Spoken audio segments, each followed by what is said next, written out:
story of betrayal. Justin Rutherford. Doctor, father, family man. It was the perfect cover to hide behind. I was just like, what in the world is going on? Listen to Betrayal on America's #1 podcast network, iHeart.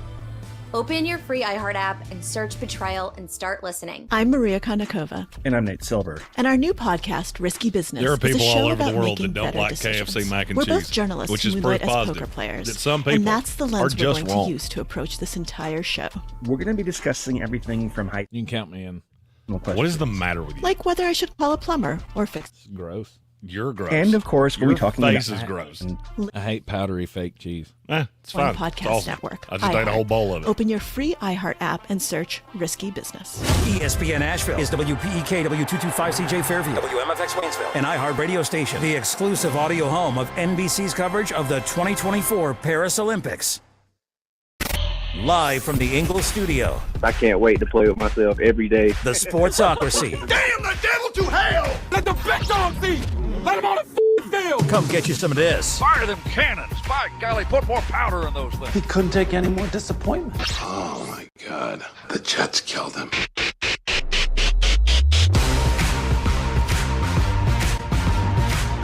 It is the ESPN Asheville 92.9 FM, 880 AM, and 1400. The Sportsocracy, heard everywhere on the iHeart Radio app, seen everywhere on YouTube. Just go to thesportsocracy.com, click the live video link, subscribe to the channel, join us in the chat. I'm live in the Ingles studio. I'm Tank Spencer. He's Jeremy Greene, and he's live at Mullet Manor, ready for another fun-filled day of summer football talk in the Sportsocracy. Yes, because the other things we could talk about, you probably don't want us to. Now, there is a betting line on how many jokes about a specific first son I'm going to make today. Betting line's 7.5. And if you're taking the under, you're a brave damn dude. Oh, should we do? Who's going to break the news? Who's going to break the news? Hunter Biden's a crackhead. Who didn't know that? Like, I love how basically you just said that. That was fantastic. I mean, who didn't know? Shocker of shockers. Anyhow, away from the national news feed, the NFL news feed filled with the camp watches. Minicamp starting. Who's showing up? Who's not? And guess who's not at Jets camp? It's Aaron Rodgers. Yeah, we knew he wasn't going to be there. It's not a story. He told us that. It is a story because it's the middle of June and there's nothing else that is really tickling the fancy of football fans right now, because the only things, again, that you're giving us is Major League Baseball, which has an appeal to some, very few. College baseball, which has an appeal to even less. Here in the state of North Carolina, though, I mean, we got two teams in the College World Series. Well, I mean, basically it's the ACC-SEC shootout. It is, which I'm still trying to figure out. Hey, should we not have split those up into divisions? Should we not have just done 4 in the SEC, 4 in the ACC on either side of this bracket? Wouldn't that not have been more intriguing? We should have, but instead we're going to get 2 miniature ACC-SEC tournaments to determine who plays each other. I feel like that's the way they should have done it. They should have said one bracket is all the SEC teams, the other bracket is all the ACC teams, and then we let them duke it out. Instead, you've got Tennessee with 3 ACC teams in one bracket, and then you got NC State with 3 SEC teams in the other bracket. Boom. I do like the fact that NC State and Carolina could possibly meet up for the College World Series. Like, how awesome would that be? For me, it would not be great because that was a weird way to say Florida State. Well, Carolina would have to take care of business against Florida State to do that first. But that's a tough bracket. You got to get over Tennessee and Florida State, and Virginia's no slouch either. Yeah, here's a great trivia fact for you, and I'm just abounding with these today. How many College World Series championships does Florida State have? I want to say 1. It's 0. Did you win 1? You haven't won 1? Really? Nope. Wow, no team has been more times to the final and not won than the Florida State Seminoles. Wait a minute. So you went to because didn't you have a coach that went to the College World Series like 18 times in a row or something? Mike Martin. Or to the tournament? They have the record for most times? consecutive tournament appearances. They were in the finals 3 times, and they lost all 3 times. And had the player of the MOP twice, and lost. Think about that. Was it Posey? No. Was it Buster Posey? No. It's the only era I could really think of, the Florida State baseball era. Oh, there were some great Florida State baseball eras. And no I'm doubt. here for this one. No doubt. The Jameis Winston closer era was incredible. The Deion Sanders era was also pretty sweet. Yes. But you got that. You got NBA Finals. Hey, 2-0, right? It's 2-0 series. Boston Celtics, Dallas Mavericks. But Tank, don't bury the lead here. This was the highest rated game 2 in 5 years, which is, if you want me to draw you an analogy to how misleading that is, nope, not time for another one of those yet. It's a long show, and I set the line at 7.5. It's misleading. How is it misleading? Because how many more people watched this one than the last 2? Mm-hmm. Oh, it was 150,000. Oh, well, I mean, it was an increase, so that's not really misleading. Yay. You got up to 12 million people that tuned into your finals at some point. Sweet. When there's nothing that's else good. On. That's pretty good for the NBA. Any increase is good. Yeah, I don't know that I Better would be than going down. I don't know that I would be banging the drum for it's our highest rated game 2 in 5 years. What happened 6 years ago? We don't want to talk about that. It's like the great philosopher Nuke LaLoosh once said. I love winning. It's like better than losing. And as long as you're gaining audience, that's a win.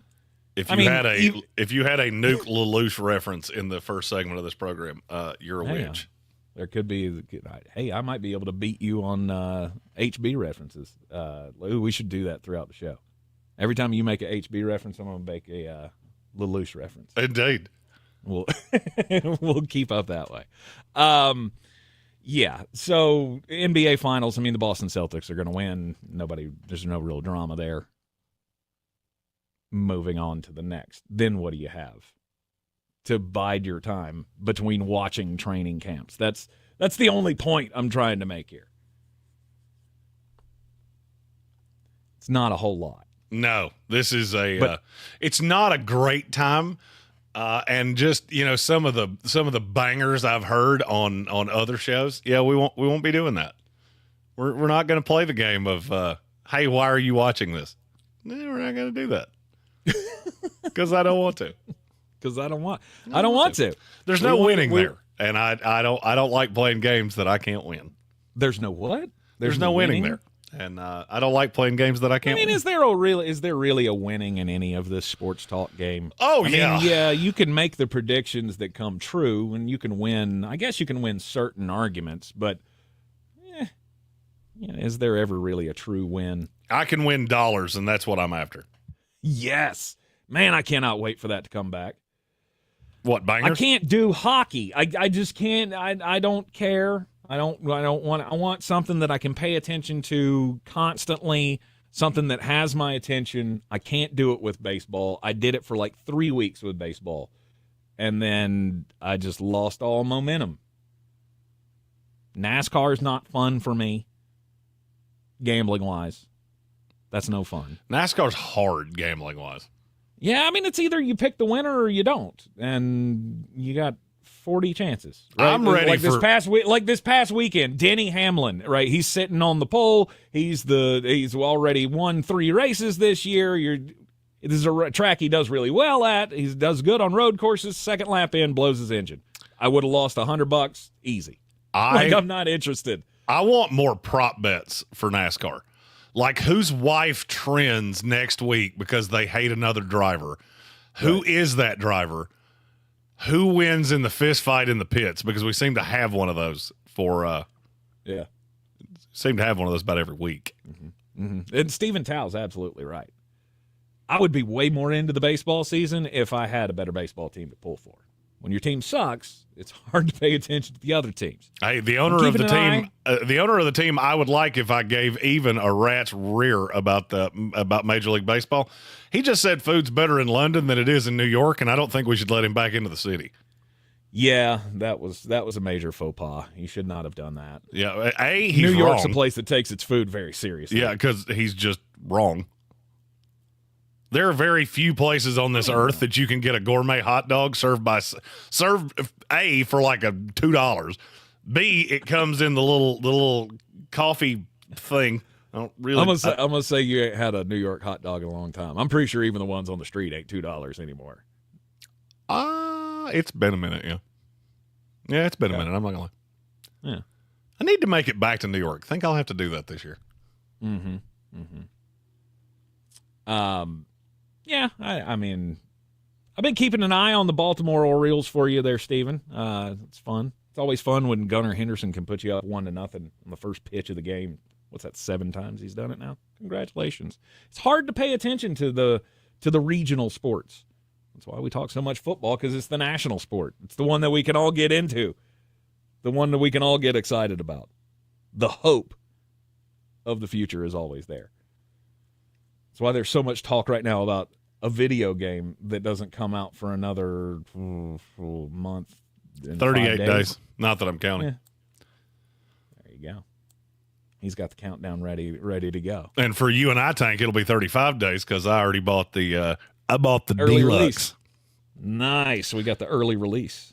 We will be doing that show live from that won't be on terrestrial radio. There will be Wordy Dirds. There will be Dale's Pale Ales. And there will be Tank crying openly as Jeremy beats him 243-6. Yeah. We'll definitely live stream some matches, and there'll be some good cursing going on. No doubt. I just set up I actually just set up my live stream package to make sure it all worked, and it does.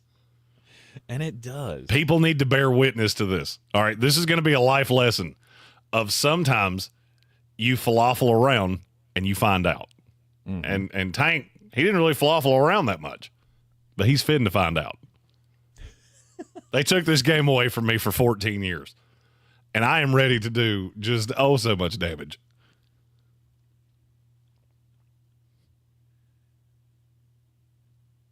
All right, let's see here. Sorry, I got sidetracked by the YouTube comments here. Christian McCaffrey. He's on the cover of Madden. That just broke before we went on the show here. Can I ask a question? Yes. And this is, maybe this is, I am an old school video game nerd. Why do we care who's on the cover of these games? I mean, really? I own a copy of every Madden that's ever been made. Yeah. Some of them I have never opened. I still buy them digitally. Mm-hmm. The only time I see who the cover athlete is when I turn the game on. And 9 times out of 10, I turn the game on and walk out of the room because Daddy's got to get his mind right before he gets down to business, Daddy. Right.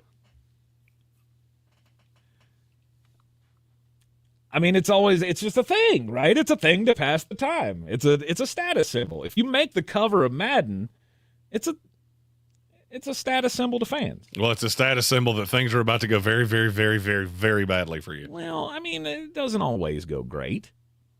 There have been many instances. Antonio Brown went full bat poop crazy as soon as he was on the cover of Madden. That's true. It's very true. But I mean, what is the curse? How deep is the curse? Josh Allen was just on it last year. Is he cursed now? I mean, he had a fine year. They made it to the playoffs, and he lost his number one wide receiver. Right. His team kind of fell apart now, but he didn't like get hurt or anything. I don't think the Madden curse thing still exists. Stephen Tao said to talk about because it existed for so long. Stephen Tao asked if I would be more into it if I could bet it. Not really. Because there's really no rhyme or reason as to who winds up on the cover. Because if we were going best player, then how has Joe Burrow not been on the cover of one of these games? Because you're not just going to put Pat Mahomes on it every single year. I don't want it. I'm a superstitious cat, and I don't want it. I don't know when why. I saw Christian McCaffrey on it. I went, I've already been, injury-ridden in my career. I don't need this juju on me. Go away. Somebody in our chat mentioned Joe Burrow as well. He's already injury-prone. Why? No. I just don't need that in my life. It's like you feeling with the New York Jets playing on Monday Night Football to open up the season. I don't need that. I don't know. I don't know. I guess I'm a conspiracy theory guy. All right. There is probably nobody that has more weird superstitions that you'll ever see in life than me. I've never bought into the Madden curse. Ever. Because there's actually a reason that happens. And it tends to be that guys get paid, and that's when they end up on the cover. It's not necessarily when they deserve it. If it was, Tom Brady had been on it 6 times. Right. Instead, he was on it twice. Well, it's a lot of it's a lot of guys who just popped, but that's a chicken or egg thing, right? I popped, I got on the cover, and then was it because I was past my prime and I hit that point that I regressed, or is it more mysterious than that? We're superstitious people as fans, so people will believe in anything plausible. And when you go through and you go, okay, 2001, it was Eddie George. He was on the cover, and then after that, he averaged 3.4 yards per carry for the rest of his career. Cursed. Dante Culpepper in 2002. Verdict, cursed. His career fell off. Yeah, fell off the world. Well, I mean, Dante Culpepper also was about, I don't know, my size by the time he retired, which was not that long after what you're talking about. Right. After Marshall Faulk was on the cover in 2003, he broke down, never topped 1,000 yards in a season ever again. Of course, he was at that stage of the career where that's supposed to happen. Michael Vick, we all know what happened there. 2006, Donovan McNabb. We're skipping Ray Lewis because that one doesn't fit the narrative. You had 1 year out of these, 5 years. Donovan McNabb, cursed. Sean Alexander, cursed. Vince Young, cursed. Brett Favre, 2009. That didn't go well. And Brett Favre was also 80 years old. Yeah, I get it. I don't know. I've always looked at that and gone, is it a series of bad events? Yes. There's also a series of running backs who you put on the cover of this thing when they turn 28 years old. Mm-hmm. And, sorry, I'm not shocked that didn't go all that well. You put Peyton Hillis on it after he had one good year. Yes, 2012 was the last time there was an active running back on the cover, and it was Peyton Hillis.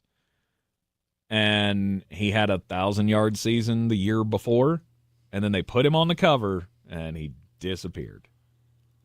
Missed a half a dozen games with injury that next season, 3.6 yards a carry, and then just went on to be a backup after that. Never became a starter for anybody ever again.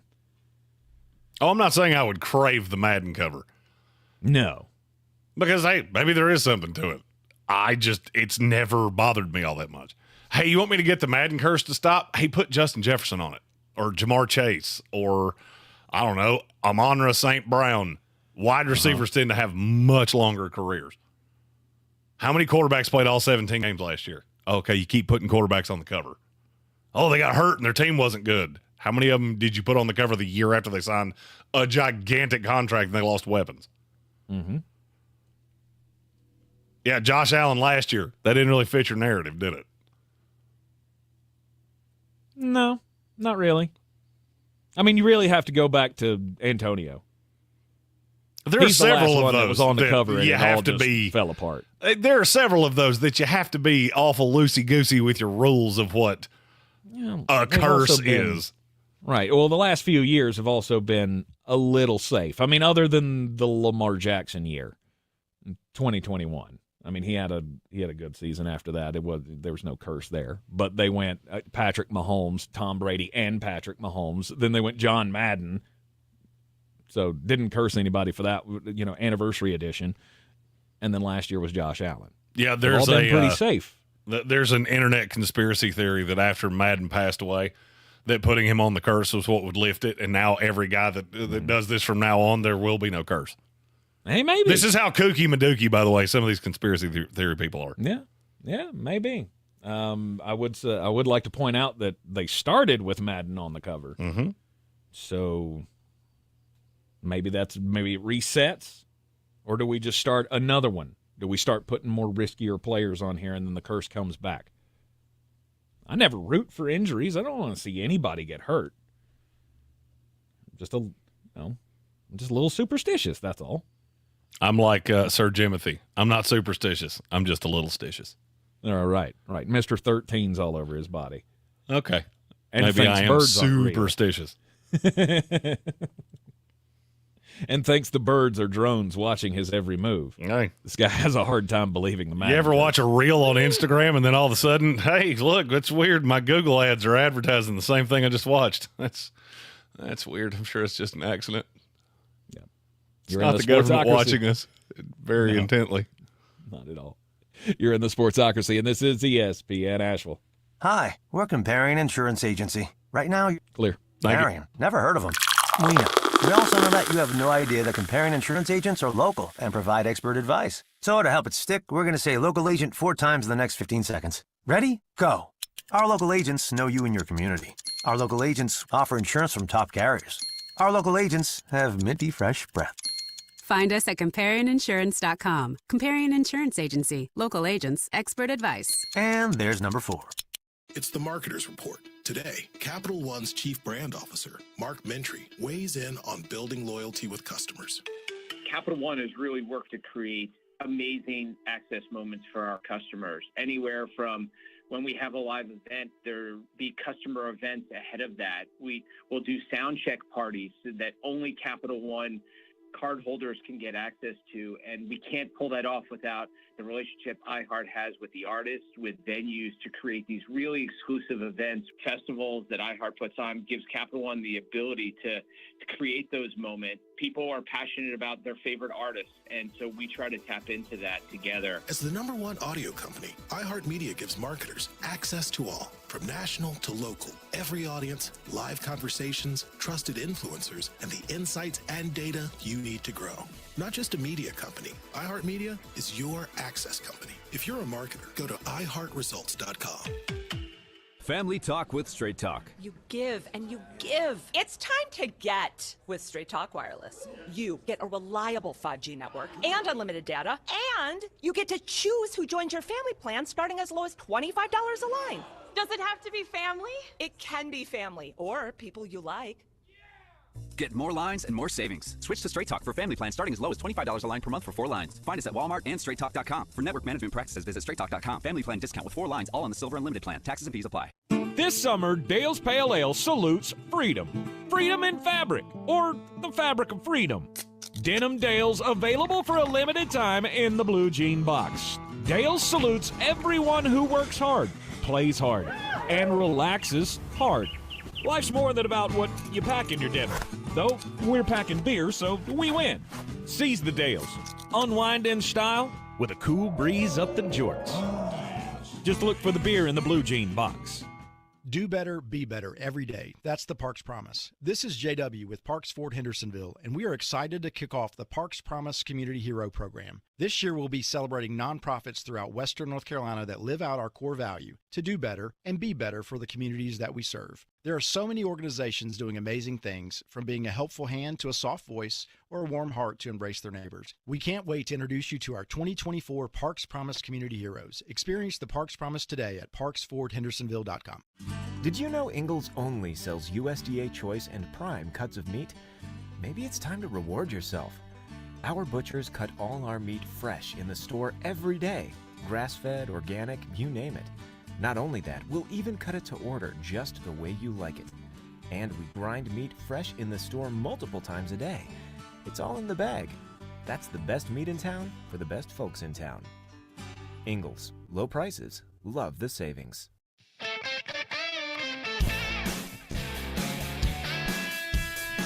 The Sportsocracy. These guys are a f***ing disgrace. It is ESPN Asheville. This is the Sportsocracy. And Yeah, I'm really, really just cannot wait for the college football 25 game to come out. Super excited. I do love that so many people on social media, the fans of this game, talking about how we're gonna take a penalty on the first play, just for all of those years that we missed, all of those heroes that we never got to play with. I'm like, you guys take this way too seriously. Oh, I take this game seriously. Are you? I mean, are you one of those? You're gonna take a memoriam penalty on the first play? Okay, I'm not taking a penalty in a video game as some like. I'm also not the take a stance guy. No, I'm just going to enjoy it. Yeah, it sucked that I didn't have it for a decade. Now I'm going to enjoy it a lot. No doubt. And Coach Jeremy Greene is about to lead the West Virginia Mountaineers to a whale of a resurgence. Yes. Yes. I cannot wait to play with myself every day. I'm so sad that happened when I wasn't on the show. It's the greatest quote in the history of this program. Thank you, Caden Robinson, for that.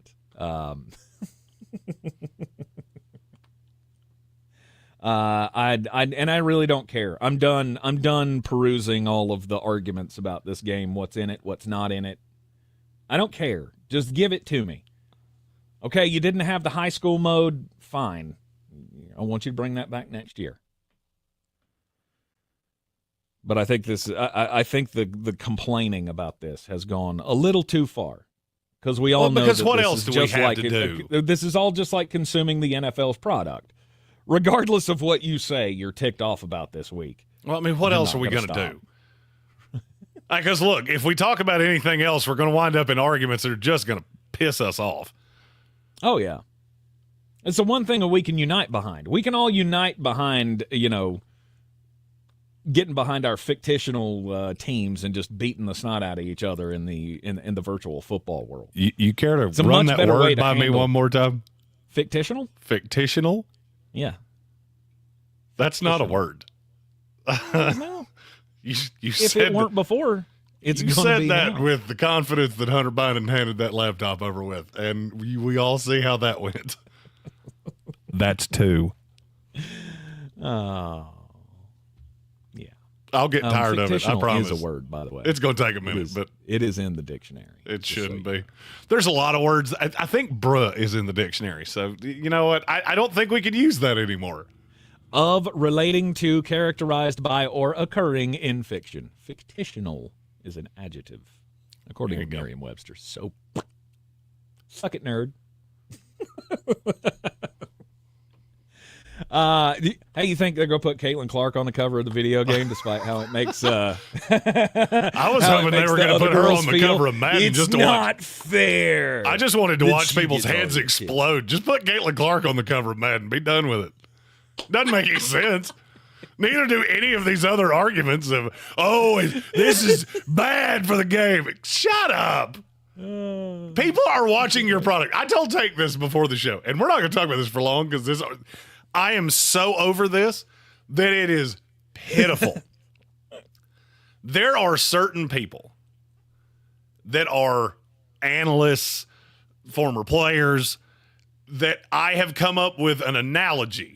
And one of them specifically, whose name I'm not going to say, seems to be going on every show that they will give her a platform to say just whatever comes to her mind of why this Caitlin Clark thing is bad.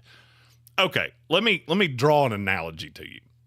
At this point, all of you that are doing this is like you own a fast food franchise. We'll say a McDonald's because McDonald's is the easiest one. And now people are coming to your restaurant in droves because of this new item on your menu. And you're standing at the door and yelling at them that they didn't enjoy the burger you put out 40 years ago. And then you just berate them through the entire process. I mean, how often do you think they're going to come back? What, can you not just enjoy success? Who cares why people are watching it? By the way, that's not debatable. The evidence is in. WNBA ratings are up in a way. They are higher than, you know where I was headed with that. I'm not going to do it. No politics. USA Basketball making a statement today that it was the lack of experience. is why they didn't put Caitlin Clark on the team. Like, it wouldn't be fair to the other girls who have been on this team longer. Has there never been a rookie on any of these Olympic teams? Oh, wait, there has. I don't remember. There has.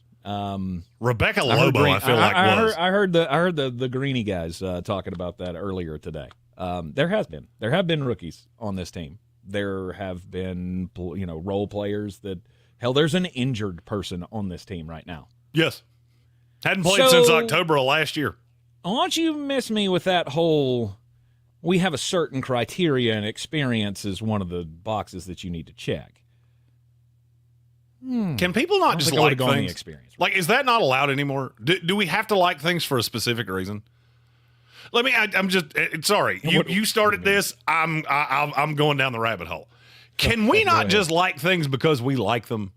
Is that not a thing? Do we all have to have a nefarious reason for why we're watching this and we didn't watch previous things? I see what you're saying. Yeah. Sometimes you gave me a reason to watch it. I don't have a whole lot else to watch right now. I've been binge watching Chicago PD for what feels like about a month now. I don't think I've watched anything else. A lot of episodes in that show. Mm-hmm. I have this. I have a reason to watch it, so I'm watching it. I'm not really putting a whole lot of thought into why I'm watching it. I have no dog in this fight whatsoever. Because I don't care about the NBA. I don't care about Major League Baseball. I don't care about hockey. And I don't care about them for a variety of different reasons, mainly because you gave me reasons not to care. And I can tell you every single one of them, one by one by one. Can I not just enjoy the product? Can it not be okay that I just want to enjoy the product? No. Do we have to have somebody yelling at us about all of the things that we're doing wrong because we enjoy a product? Can you get off your damn high horse for 1 second and think that maybe people watch things just because they want to? I mean, everybody has to have a reason. Oh, you have to have a reason. See, look, we can. Here's one of the major problems that I have with our country, our society, our sports watching, all of the things. Our interactions with each other are just atrocious, honestly. The interactions that we have with other people are so tainted by social media and just being, and being in our camps, right? You and I can agree on one thing. And for some reason, if we don't agree on all of it, it's a problem, right? You have to be all in or all out. And we have to like things for the same reasons. We have so many people that think that your way has to be my way and my way has to be your way, and we can't just agree to disagree on things. It can't ever be just, I find this entertaining, so I'm watching it. No, it has to be, but why do you like that? But why are you watching it now and you weren't watching it before? Oh, wait, here's some differences that I just made up in my own head, and I'm going to ascribe that to you because I think that about you. It's always been my problem with politics. It's always about what I think you think. I don't care what you think. I don't want to know how you got to where what you're thinking. All I care about is you coming to my side and agreeing with me for the reasons that I believe that you need to enjoy this product or be a part of my club or be a part of my party or be whatever it is. The division is just maddening to me. Well, it's like culture because we all live in a society where our ability to be heard and our ability to be loved is monetized on how many people you can get to click a stupid thumb on a stupid social media website. Mm-hmm. I got news for you. And I always like prefacing when I'm going to rankle feathers. There are people doing great things in sports all over this country. Many of them you don't watch. You know why? Because you don't have a reason to watch them, or you don't have access to watch them, or you don't even know it's happening. Popularity is almost, I will say it's almost 50% luck. Because you have to have so many things that converge at the same time. Because I'm going to be really honest with you. This Caitlin Clark thing, it wouldn't be happening if ABC and ESPN and CBS just hadn't signed big deals to cover women's sports. If Caitlin Clark had been playing at Iowa on ESPN 17, the I don't remember what 17 is in Spanish. I should have used a number I knew. That's my bad. I got to 12 and stopped. I should have. It's 17. I should have gone Dose. I know Dose. Yeah, Dose. That's a good one. So all of those things had to come together. Does that mean that somebody in the past wasn't doing good things or better things? No. But is that also why you're not watching it? No. You were watching it because there was no reason for you to watch it. There was no reason for you to sit around and watch a bunch of teams you didn't know about and a bunch of players that you had never heard of. You didn't give us one. So stop with this emboldened, entitled nonsense of how wrong we are because we watch it now. Just enjoy it and move on. And stop trying to convince people of everything you think because we live in this groupthink society where you have to agree with me. There are two sides, my side and the wrong side. That's it. And that's how 90% of people in this society function. And that's what's wrong with every bit of this.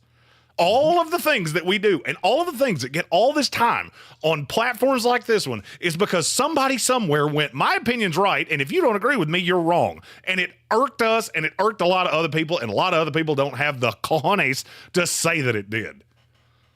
And you know who I'm talking about, and you know what? I'm not going to name their names, for a variety of reasons.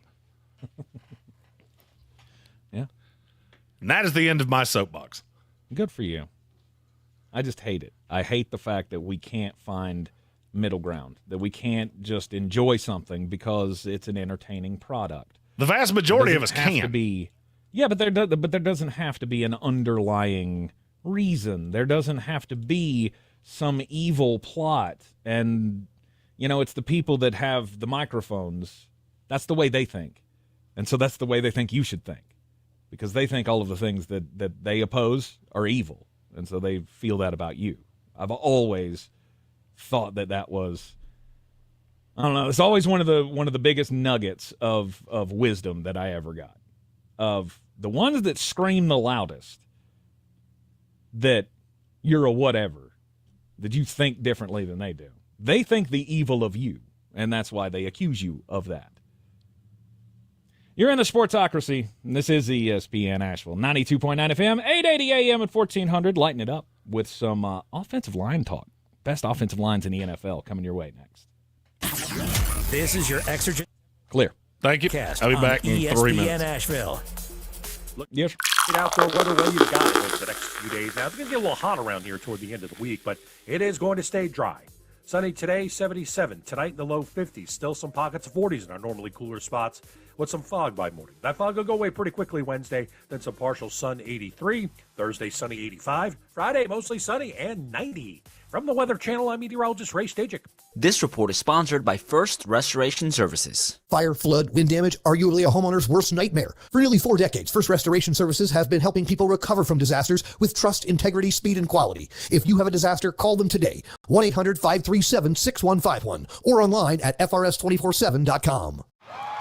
Keep listening for the next chance to win your way to our iHeartRadio Music Festival, presented by Capital One. A weekend full of superstar performances this September. Streaming live only on Hulu. Tickets go on sale Friday, June 14th. But starting tomorrow at 1 p.m. Eastern, Capital One cardholders get first access to tickets and other exclusive offers for 48 hours only or while pre-sale tickets last. Visit iHeartRadio.com/Capital One for more pre-sale details. What's in your wallet? As the nation's leader in using orthobiologics to deal with joint pain, QC Kinetics has treated tens of thousands of patients. For many of them, that treatment comes with a plan to lose weight, as we know that keeping a healthy weight puts less strain on your joints. So, now to help patients lose weight in the fastest and most effective way, QC Kinetics is excited to offer newly approved injectables for those who qualify. If your weight is keeping you from living your best life, call QC Kinetics now and learn more about these next-generation weight loss options, including semaglutide and tirzepatide. Even if you're looking to look better and feel better by getting back to your ideal weight, call the medical professionals at QC Kinetics to see if you qualify for these revolutionary and effective treatments. QC is making these amazing options accessible and affordable, and it starts with a free consultation. Call 833-QCK-SLIM to get yours today. 833-QCK-SLIM. 833-QCK-SLIM. Ingalls has really brought awareness to locally grown flowers. Hi, I'm Belinda Smith. My husband Russ and I own Briar Hill Farm in Pickens, South Carolina. Yeehaw. Showtime Sports and Mountain. Yeehaw. Teamed up under new ownership by an Asheville native to What better is your serve their outside community story? with the finest custom apparel. I'm going to do the cardiac pack lawsuit. Graphics can customize whatever your team, Oh, that makes business, me or so angry. Have you even seen that? I have, and it makes me really angry. and laser. You want me to do my story first because mine's Free stupid? personal delivery within Buncombe County. Yeah, we can do that. Anywhere Because we'll in talk about Western yours North for a little Carolina. Visit ShowtimeSportsAVL.com. Right on. And GraphicsAVL.com. Your one-stop custom apparel shops. If you're looking to buy, sell, or invest in real estate in the mountains, you need to call the agents at Clarissa Sells WNC, brokered by eXp Realty. Check us out online at ClarissaSellsWNC.com. Download our free app on Google Play or the App Store. Type in Asheville Home Search. You'll be able to connect with our team and see all the available homes for sale in our area. For more information, contact us today at 828-774-6343 or ClarissaSellsWNC@gmail.com. Boy, you must be outside your mind. The Sportsocracy. Just a bit outside. He tried the corner and missed. It is ESPN Asheville, and the NCAA, Jeremy, is facing another lawsuit. We know that they're not going to stop facing these. Lawsuits continue to get filed over name, image, and likeness by former athletes. You know, the big settlement that we all been talking about, all of that, the settlement pool of money and all that goes back to, was it 2016 athletes? So what about the older guys who are constantly being abused by the system? And filing a lawsuit, 10 members of the NC State 1983 Cardiac Pack, the Jimmy Valvano National Championship team, the one that, you know, famously went down and beat Houston in the championship on that last final play that was it a pass? Was it a missed shot? What really occurred there? What was the intention? Regardless, it was one of the greatest upsets of all time. In college basketball, everybody knows the footage of Jimmy Valvano running onto the court looking for somebody to hug. So 10 players from that team from 1983 are filing a lawsuit saying that over the last 40 years, the NCAA has been using that moment, that shot, that celebration, them running onto the court, as a promotional tool to rake in millions of dollars, and now they want a cut. The lawsuit that they filed in Wake County Superior Court asks for, quote, fair compensation. Or, excuse me, quote, reasonable compensation. So, excess of $25,000 in damages plus interest. Is that per dude? Is that? I'm going to assume so. I would hope so. I'd hope we're not wasting our time with like a class action lawsuit here for $25,000. Okay. Let me give the disclaimer here. I am not a lawyer and I do not give legal advice. However, I feel here like it comes. If I was the attorney for the NCAA, this would not be real hard for me to litigate. Okay. We'll give you $25,000 for that one moment. Now let's talk about how many times you've used NC State to profit. Oh, do you have license to say anything about NC State just because you went there? No, you own your name. Hey, did you know the name Walter Proctor before yesterday? No. No, nobody did. Hey, did you know the name Harold Thompson before yesterday? Yeah, nobody did. You know why? Because they were end of the bench guys. So you want to shut this down and ensure that none of this ever happens again? Cool. For that one play where you were on television, we will compensate you. And you're never allowed to use NC State to promote yourself ever again. Sound fair? Because without NC State, you're a damn nobody. I mean, straight up, a nobody would know who you were if you couldn't say 1983 NC State Wolfpack championship team. You want to play this game? You're not going to like how it goes. Yeah. This just seems odd. It seems like a hard thing to quantify. It feels like a money grab to me, and the two that should be the most angry about it aren't on the lawsuit. Yeah, are they're dead, aren't they? Lorenzo Charles is, but his family could have done it, and Derek Wittenberg works for NC State. Okay.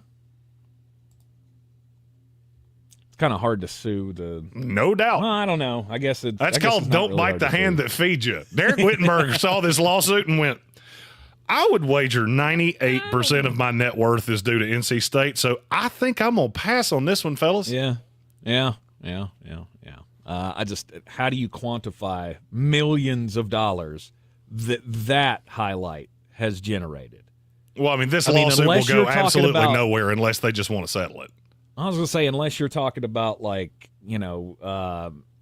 unauthorized biographies or, the 30 for 30 or something, if revenue off of that was generated without you, then maybe you'd have a case. But I'm pretty sure that stuff doesn't happen without the cooperation of many of the people involved. Hell, I remember seeing that 30 for 30. Weren't all these dudes at the table?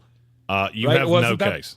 Wasn't that the 30 for 30 where all the NC State guys were at the same table? Yes. And yeah. You have no case for one very specific reason. Who owns all of that? So the tape of the NC State shot against Houston, who owns that? Oh, NC State does. I'll use it however I want to. Yeah. And none of your names got said. Mm-hmm. Oh, you showed up on camera. Yeah, guess what? You were in public, dum-dum. It's just like me taking a cell phone camera onto the sidewalk. I own that cell phone. You're in public. Yeah. If you get caught on that cell phone, it does not mean you have any legal rights to anything against me.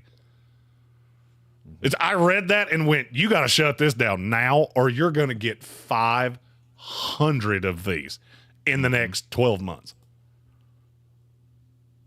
It worked for Ed O'Bannon, right? Didn't he get a chunk out of his little lawsuit with the NCAA? So maybe that's the thought of the 83 team here is... Ed O'Bannon had a little bit of a different case because he was on the cover of a video game. Mm-hmm. And they technically did profit off of that. They didn't own his name, image, and likeness. That was what started all of this. Right. NC State owns the footage of NC State games. That's all that makes you any money. Nobody cares what Thurl Bailey did on Tuesday. Nobody cares. They cared about that game. They cared about that team. All the footage of that's owned by NC State or by the ACC. Right. So that shouldn't go real far. Yeah, no. All right, time for some silliness. What's your silly little story? So my story is about Dan Hurley, now returning to UConn. And he turned down just not as much money as I thought, and I'm glad that I'm not the only one that thought that was a little low. That's been trending around the NBA world that, well, the Lakers did it again. You shortchanged a guy, and they walked. That was the first thing I said when this came down yesterday. I saw the number. I saw the years. I did the math in my head, and I went, yeah, I get it. I get why he walked away from that because I thought the total number would be the guarantee. But that's not my story. My story is that there is another little perk that Mr. Hurley got for coming back to UConn. J. Timothy's Tavern, and it's tavern with an E on the end, which I have never seen before. It's a bar in Connecticut. They added a little extra on to Mr. Hurley's deal. He now gets wings for life from the Plainville, Connecticut establishment. Yeah. All right, and that leads me to ask this question. If there was any place, like let's say, somebody called you and they were trying to take you away from this show, what is the place that I could get you free food for life that would actually be a perk? Food for life that would actually be a perk. I don't. I mean, I'm guessing we got to go national chain here. No doubt. I would say probably like Carrabba's. That's probably a place that I never get tired of. Yeah. That is not what I thought you were going to say right there. Yeah. I like Carrabba's, don't get me wrong. I mean, obviously, I could go higher, right? I mean, let's go like Delmonico's or the Roost Chris Steakhouse. Well, I got news for you. Yeah, but I'm being reasonable here. Yeah, you're not.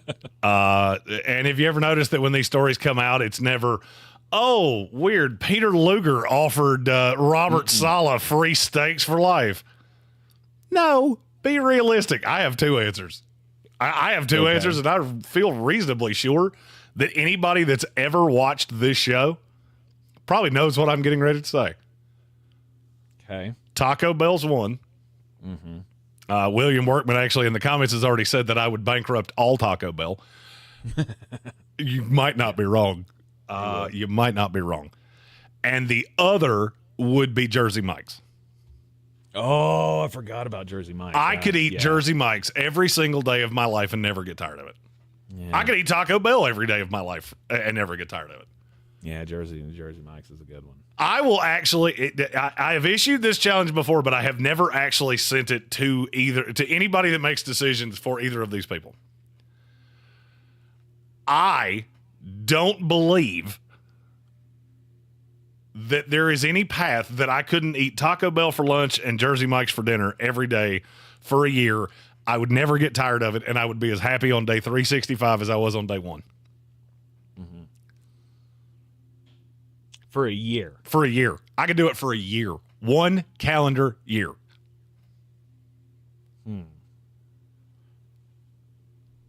I almost would love to be able to make that happen and take you up on a little wager here, because I'm not sure you'd make it through that year. I guarantee Did you never I see would. the movie Super Size Me?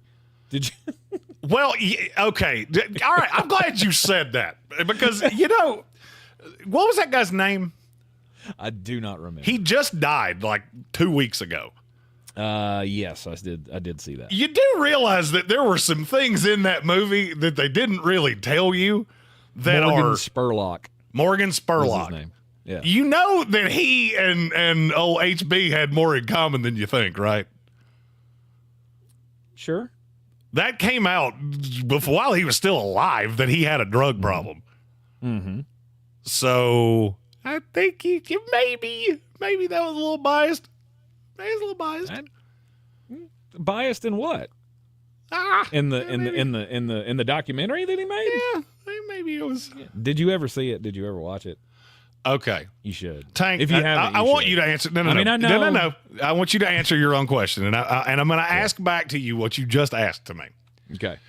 Did I watch some jackal that was talking ish about my friends, Ronald and all the gang at McDonald's, as he shoveled it in his mouth to prove how bad for you it was? Did I watch that? No, I did not. But you love documentaries so much. I do love documentaries. I like historical documentaries or true crime. I don't so need to watch somebody eat fast food for 30 days to go, hey, that's eating double quarter pounders every day is probably not great for you, but there are ways that you can do it. Well, there aren't ways you can do that. There's no not doubt. A way to do that. Jared Fogle found a way to lose weight eating Subway, of which, okay, they didn't tell you. Well, he walked to Subway every day. Exactly. I'll bet you there's a way I could lose weight walking to Jersey Mike's or to Taco Bell or whatever the case may be. I can make it work. Maybe. And I'm here for it.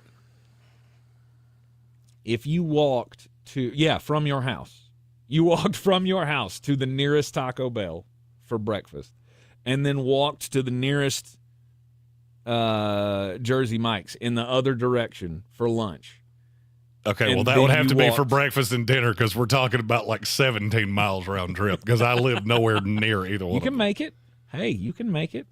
Just walk constantly, because you're going to have to burn those calories some way. That's the only way that you can make that work. And then walk back home afterwards. I could make it work, because I'm a warrior. Let that be known. Yeah, I don't think so. And I would never get tired of it. I don't think I feel like you would. See, that's why I said what I said, because that's a place where I can go in, I can just get meat and a vegetable, or I can get pasta if I want, or there's a lot of options. I don't really get that from Taco Bell. I got 5 ingredients to choose from.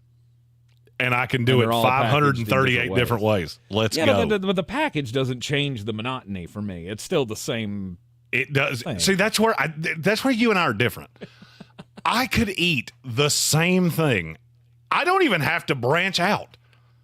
Taco Bell, I could have a Mexican pizza, a chicken quesadilla, a soft taco every day.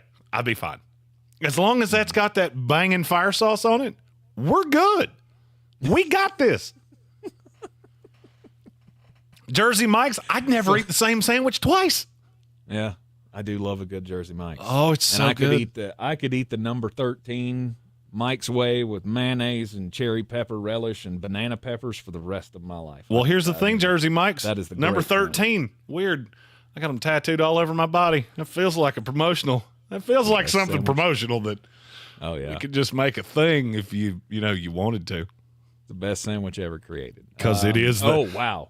They pay us no money over the break. They pay us no money, and I will tell you straight up, Jersey Mike's is the Rolls Royce of the fast food sandwich chains. Yes, it is.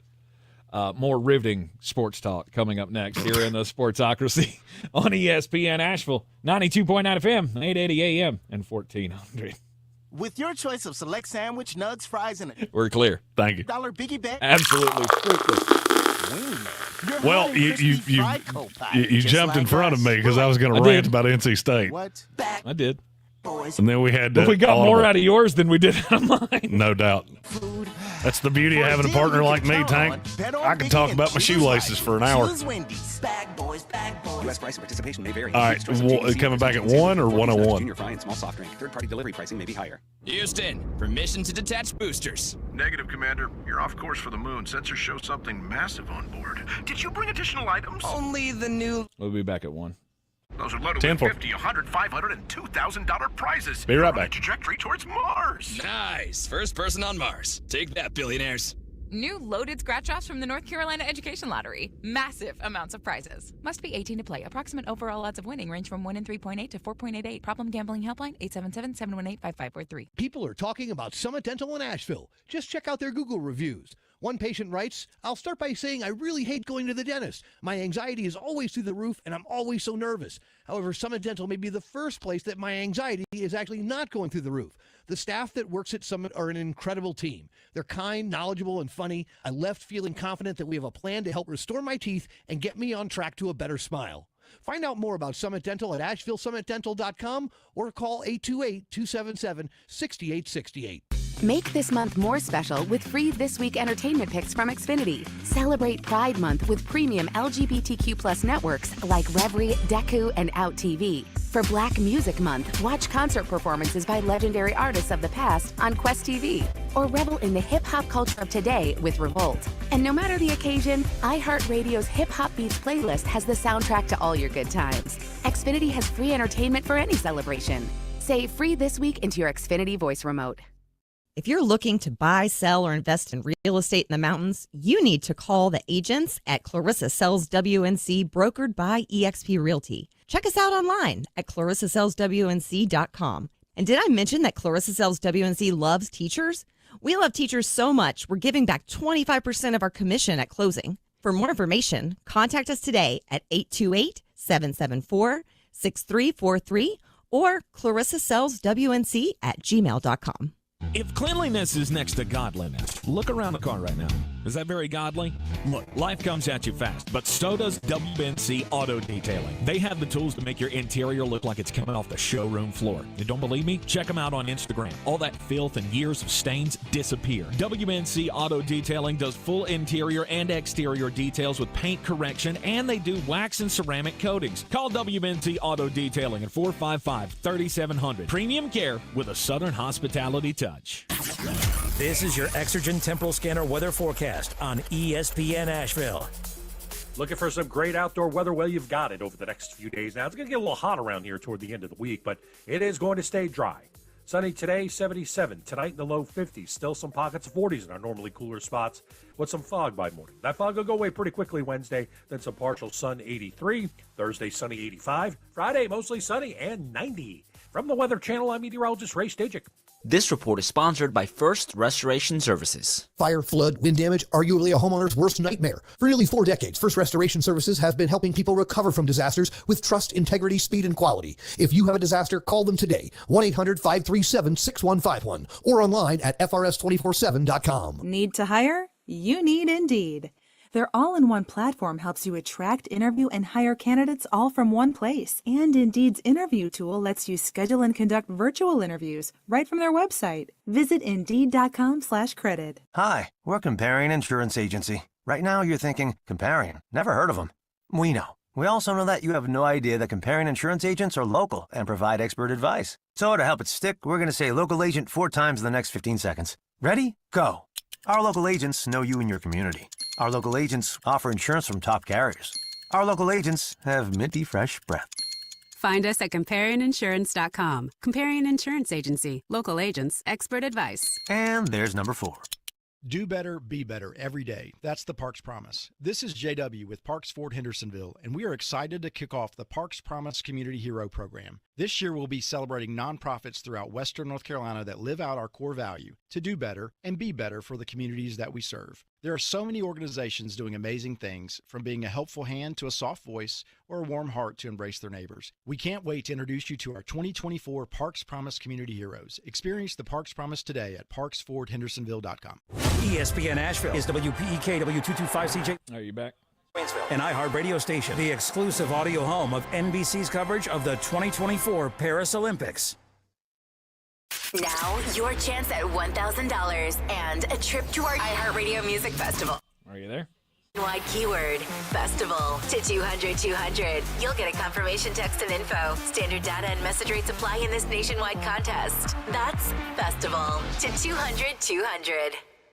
The Sportsocracy. It fires me up, man. I love it. Say it one more time. The Sportsocracy. Shake it back! Hello. Talk. It is gross. Just earlier. They are mature, actually. You just have to get to know them better. Your lunchtime dose of dumbassery. Live from the Ingalls studio.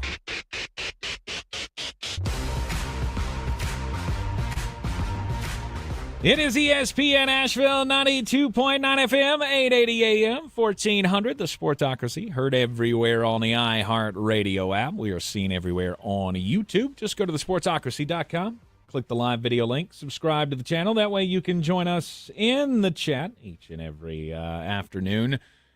Jeremy, are you with me? Yes, sir. Oh, there he is. There he is. Just making sure I still got a connection with you here. Yes, sir. A little late coming back from the bathroom. I was. I when tried. I don't have eyes on you, it's hard for me to tell if you're with me. I can see you. I am live in the Ingalls studio. Jeremy is still afraid to come back to the office. I'm not afraid to come back to the office. So comfortable. He got so comfortable where he's at Mullet Manor. Well, it's easier to get the other things that go into this show done from here. Because, all my toys are here. So all my computers are here. All of my production stuff is here. It all works easier this way. Yeah. Okay. I will be back. I will not leave you in the Ingalls studio forever. I was going to say, I just get a little lonely around the studio here. There's no one here now in the afternoons, and was at least having some contact with humans. You have that in the morning. And by the afternoon, you should be tired of it, because I know the humans that you're having contact with. Welcome into the program. If you're just joining us, it's another wonderful day here in the Sportsocracy. And you want to get into offensive linemen, or you want to talk coaches? Whatever. Let's go. Let's knock out the offensive linemen, because we want to wrap up our off-season previews here, our position-by-position rankings throughout the off-season here. We've done the ball carriers and the run stuffers and the pass catchers and the pass defenders and the quarterbacks and the edge rushers. We haven't really talked about the offensive lines at all. Well, the top teams in the NFL do damage through their blocking schemes. But who does it the best? Who's the most star-studded offensive line in the NFL? Is it close at number one, Jeremy? No. Not for me. I do not believe it is either. I'm curious if we're going to say the same team here because I have a feeling I know who you're going to say, and it's not who I'm going to say. Really? Okay, I was going to say the Detroit Lions. Okay, I'm wrong. We are going to say the exact same team. I really thought you were going Philadelphia. No, Philadelphia's 2 for me. They're 2 for me as well. But the Detroit Lions, you've hit on something here with this new era of Lions football that I got to imagine Lions fans right now are just wondering how are we going to screw this up? Because you get stuck in that mindset. Well, that seems like a loser mentality. But it is a loser mentality. It's a loser franchise, right? You're a loser franchise. I'm a loser franchise, despite the fact that we've won 2 titles. You didn't mean to. You just figure out how is this going to implode.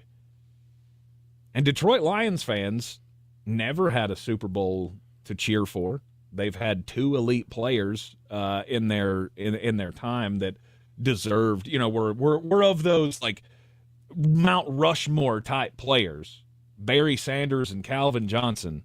We couldn't win anything with those guys, but now we've got a chance. And how are we going to screw it up? Because I feel like we're going to talk NFL coaches coming up later on in the program. Pretty sure we're going to be talking about this coaching staff in the best coaches discussion. You look at how they built this offensive line, it's perfect. I don't know that I would say perfect. I mean, I think it's as perfect as it can be in the modern NFL. Well, there you go. Because, you hit on 3 first-round picks. Penei Sewell was a top 10 pick. He's also the number 1 tackle in football by every analytical metric. Taylor Decker was first-round pick. He's a top 10 tackle. Frank Ragnow was first-round pick. He's the best center in the NFL by every analytical metric. The guards, Graham Glasgow is really high-end. Kevin Zeitler, I would say he's in that second tier. But that was a nice way to fill a hole. I don't see a weakness. I don't either. This is why this build has worked so well. You have the offensive line that is darn near impenetrable, and you've put weapons around it, a steady quarterback, and you have one of the most dangerous running games in all of football. And a lot of that credit has to go to the offensive line. Well, Detroit they're just to me is chewing kneecaps week after week. Well, Detroit to me is, and we went through this during the draft. Anytime I bring up centers, and I prioritize center way more than most people in scouting do. But the reason that I do that is, all right, I use PFF grades because it is one of very few ways that you can put an analytical number on a guy. The Lions have the best line in the league. You and I both agree on it. Do you realize that there's a bigger difference between Frank Ragnow and the rest of his peers than there is at any other position in the NFL? There's one guy within 6 points of him. He's the best center in the league. It's not even all that close. Because the only guy that's even in his ballpark played 7 games last year, I think. Anybody that played a full slate of games was almost 10 points behind him. There's a reason this line's so good. Taylor Decker's great. Penei Sewell is elite. But it ties back to that center for me. And now you got Philadelphia that lost Jason Kelce. You've got Creed Humphrey, who's getting ready to get paid. Eric McCoy, who that line's not quite as pretty as it used to be. Tyler Linderbaum, that line's not quite as pretty as it used to be. And then there's a drop off a cliff. That's the difference. That's the reason that I've said these things about Linderbaum when he came out and about Jackson Powers Johnson when he came out. It's one way to really transform a line because that's the guy making your line calls. Yep.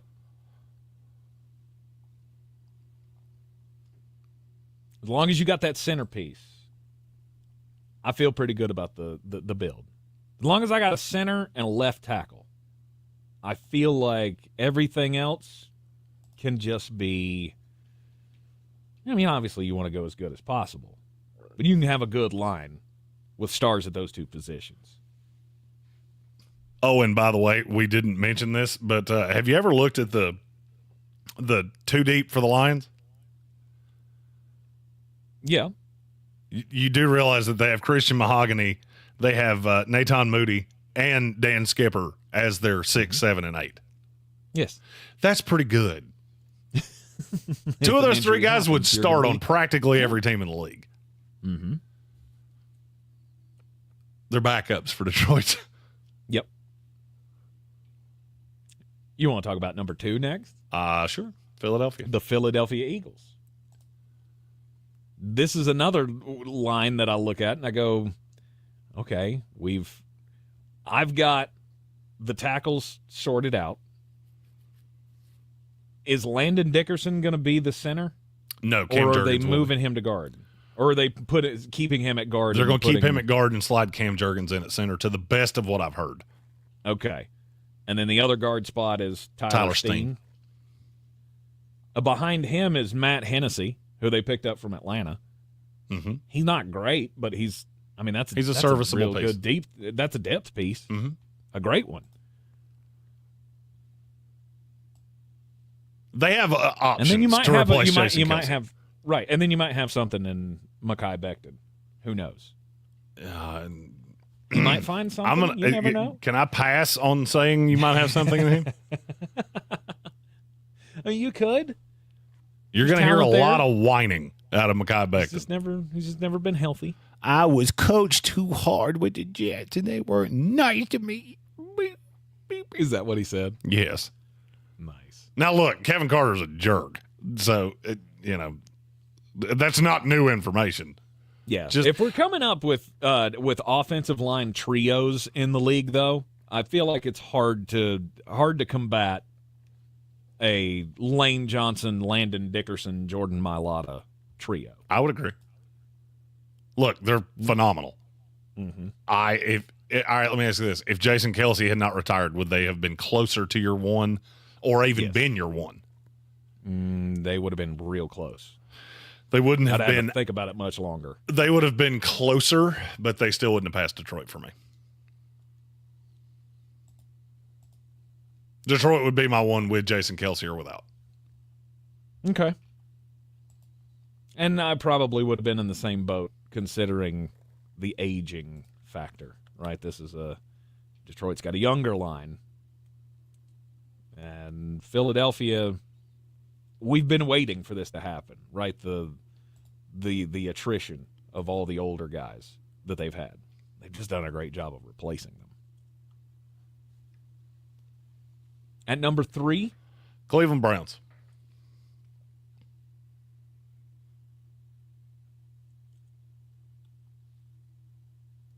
What is the centerpiece of that line for you? Well, for them, it's not necessarily that you have a centerpiece. You just don't have a weakness. I mean, if you do have a weakness, it's Jedrick Wills. Hey, you remember? You remember I tried to tell you that, right? Yeah. Oh, but he was so good as a rookie. Mm-hmm. And he's regressed every single year. With a phenomenal line around him. Now, he's had injury problems. But outside of left tackle, you're very good to elite at all 4 of the other positions on that line. And there's just not a lot of teams. Look, I said Detroit was the only team without a hole. There's only a handful that don't have at least 2.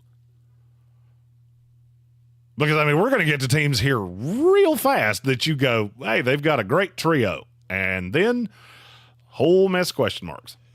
Right. Cleveland has a question mark. And Jedrick Wills has been serviceable in the NFL. He's never been great. But I think he is passable. He would be better on the right side. He just so happens to play for a team that has Jack Conklin on the right. And has never felt the urge to invest in that left tackle because it's an expensive roster. Yeah. You draft that well for that period of time, your roster gets expensive in a hurry. So you kind of have to deal. Yeah. Again, there's a reason that Cleveland is one of the top running teams in the NFL every year. It's a system that works great, and you put talent on it, you're going to get a lot out of it. I'm curious where you go at 4. 4 was a little bit tougher because, to me, now you're out of that. I feel like it stages with every single one of them because now I have oh boy, we got a problem with every single one of these. Atlanta is my 4. Okay. Atlanta is kind of a poor man's Cleveland in that you've got one rather sizable problem, but everybody's pretty solid outside of that. Mm-hmm. And you might get better because Matthew Bergeron is a younger guy. And if you remember when he came out, we specifically said, I'm not real sure what position he plays because he's bounced around the line like a ping pong ball. So if he actually hits that level that we talked about when he came out in the draft, then they should be in that 2-3 range. Mm-hmm. Problem is he was B-A-double-D bad last year. 3 first-round draft picks, and Bergeron was a second-round draft pick. High second-round draft pick. They've got all of the capital wrapped up into that offensive line. It was close for me between them and Kansas City. All right, Kansas City, the Rams, and one other team, they all have the same problem. We got to take a break. Mm-hmm. After the break, I'll explain what that problem is. And I think once I explain it, you'll understand why those first 4 teams were ahead of them. Okay, offensive lines for 2024 in the NFL. Talking about the best units next here in the Sportsocracy. With your choice of select sandwich nugs, clear. Wendy's $5 Biggie Bag is your go-to. Your nugget wingman. Your hot and crispy fry co-pilot. Just like us. We're like the bag boys. What? Bag boys, what you gonna do? What you gonna do when we bring your food? For a deal you can count on, bet on Biggie and choose wisely. Choose Wendy's. Bag boys. U.S. price and participation may vary. Includes choice of JVC or crispy chicken sandwich with 4-piece nugs, junior fry, and small soft drink. Third-party delivery pricing may be higher. Hi, we're Comparion Insurance Agency. Right now you're thinking, Comparion, never heard of them. We know. We also know that you have no idea that Comparion Insurance agents are local and provide expert advice. So to help it stick, we're going to say local agent 4 times in the next 15 seconds. Ready? Go. Our local agents know you and your community. Our local agents offer insurance from top carriers. Our local agents have minty fresh breath. Find us at ComparionInsurance.com. Comparion Insurance Agency. Local agents, expert advice. And there's number 4. Progressive knows when you own a boat, life on land is a tough sell. Come on down to Land. It's the place where you get to do so much waiting. You can wait in traffic, drive-thrus. You can even wait at the doctor's in a room specifically made for waiting. It's Land, baby. Come and sit patiently for a while, then wait even longer. It's Land. Life on a boat is way more relaxing, and it's even more relaxing when you protect your boat with Progressive, America's #1 boat insurer. Progressive Casualty Insurance Company and Affiliates. #1 rating based on 2022 boat market share data from ratefilings.com. Imagine a world where animals and humans coexist in harmony, where wild animals thrive, habitats are protected, and marginalized communities are empowered. At International Animal Rescue, this is our vision. Our holistic, community-led projects not only rescue animals, but also protect and replenish precious habitats, creating a better future for us all.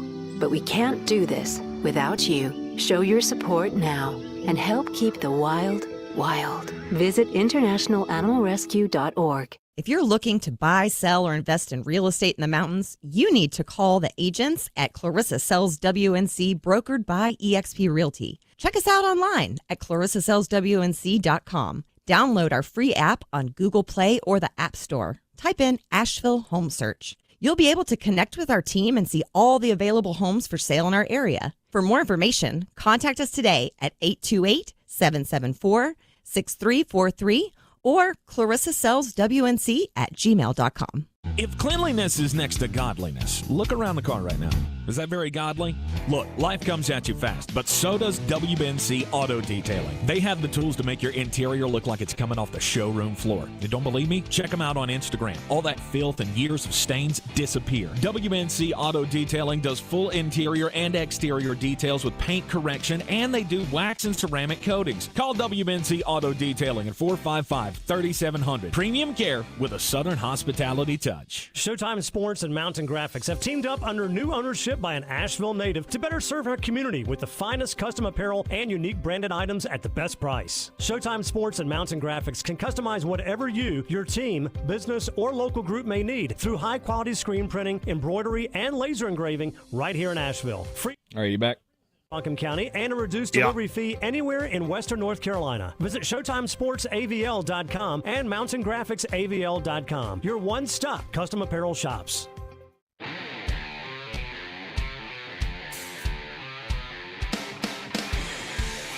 The Sportsocracy. We treat star athletes better because they're better people. That's not fair. Life isn't fair, kiddo. Get used to it. It is ESPN Asheville, back of the Sportsocracy, and we're talking best offensive lines for the upcoming season in the NFL. Detroit Lions, head and shoulders for Jeremy and I, above the number 2 offensive line for this year. Philadelphia. Cleveland's next. And then now we have like this little mishmash of teams that I was having a hard time deciding this next little group. And it was especially between, for me, Atlanta and Kansas City, of weighing the star power that's on these two teams. Because to me, it's pretty similar. I would say Kansas City's 3 are better than Atlanta's. Problem is you play 5. Mm-hmm. Did you run into the same problem when you got to the Rams, Kansas City, as I did? I don't know who's playing on this line. I'll be honest with you. I had Kansas City at 5. I had the Rams at 6. Okay. Because Kansas City, from left guard to right tackle, I'm fine. Jawan Taylor's really good against the pass. He's just god-awful as a run blocker. Mm-hmm. Joe Thuney, Creed Humphrey, Trey Smith. Solid as it gets. Yes. Wanya Morris has been flat out bad. In the little amount of time he's played, he spot started the end of last year when Donovan Smith got hurt. He was awful. And look, I like the kid coming out. It is really hard for me to look at a team with a left tackle that I do not believe in at all and say it's going to be markedly better. Look, I don't like Donovan Smith. I think he's a walking penalty. He's better than Wanya Morris. And he was a problem last year. Jawan Taylor was a problem last year. That's 2 big red flags. Yes. Lots of yellow flags as well. A lot of yellow with flags. Jawan Taylor. Now, with the Rams, I have a similar problem. They have a lot of dudes. Mm-hmm. I don't really know where they go. So, Steve Avila, I liked coming out. I'm pretty confident he's going to play center. Pretty confident. You got Jonah Jackson, who wasn't particularly good on a way better offensive line last year in Detroit. Elric Jackson he's good. But then what am I going to do with Logan Bruss? What do I do with some of these other guys that are lower down on that roster? If it gets to a point that I can't pinpoint who your 5 are, that's going to be a problem for me. Because the top 4, I know exactly who they are and I know exactly where they go. And they played together. I know how they play together. There is none of that. Offensive line is different than every position in the NFL. You can have the 5 best players at their position, and they may not be able to play together. There's no other position group in the NFL that works that way. Mm-hmm. So it's not that I necessarily think those first 4 teams are more talented. I do think Detroit is more talented. I do think Philadelphia is more talented. Once you got into Cleveland and Atlanta, I've just seen them play together. I know exactly what that's going to look like. There's more instability with the other 2. Mm-hmm. I look at the LA Rams line, and I just don't. I mean, is Rob Havenstein a star tackle? Is he like one of the He's top still 5 really tackles? good. I mean, I know he's good, but I'm saying, is he an elite tackle in this league? I don't think you're elite really at any position. It depends on what you mean by elite. Kevin Dotson's elite. Mm-hmm. Kevin Dotson, elite guard. Okay. Rob Havenstein is a aging elite. Mm-hmm. You also have to bear that in mind of could the regression start? Because Rob Havenstein's an older guy. 9 years. 9 years in the league this year. It's not a shot at them in any way. It's just there is some instability there. Mm-hmm. And then you get to my number, was it 7? And that's where we get into the, oh boy, because my 7's the Indianapolis Colts. Okay. This is where the drop off the cliff happens. At Indianapolis or after Indianapolis? I think it's after Indianapolis. Mm-hmm. They were really good in this scheme last year.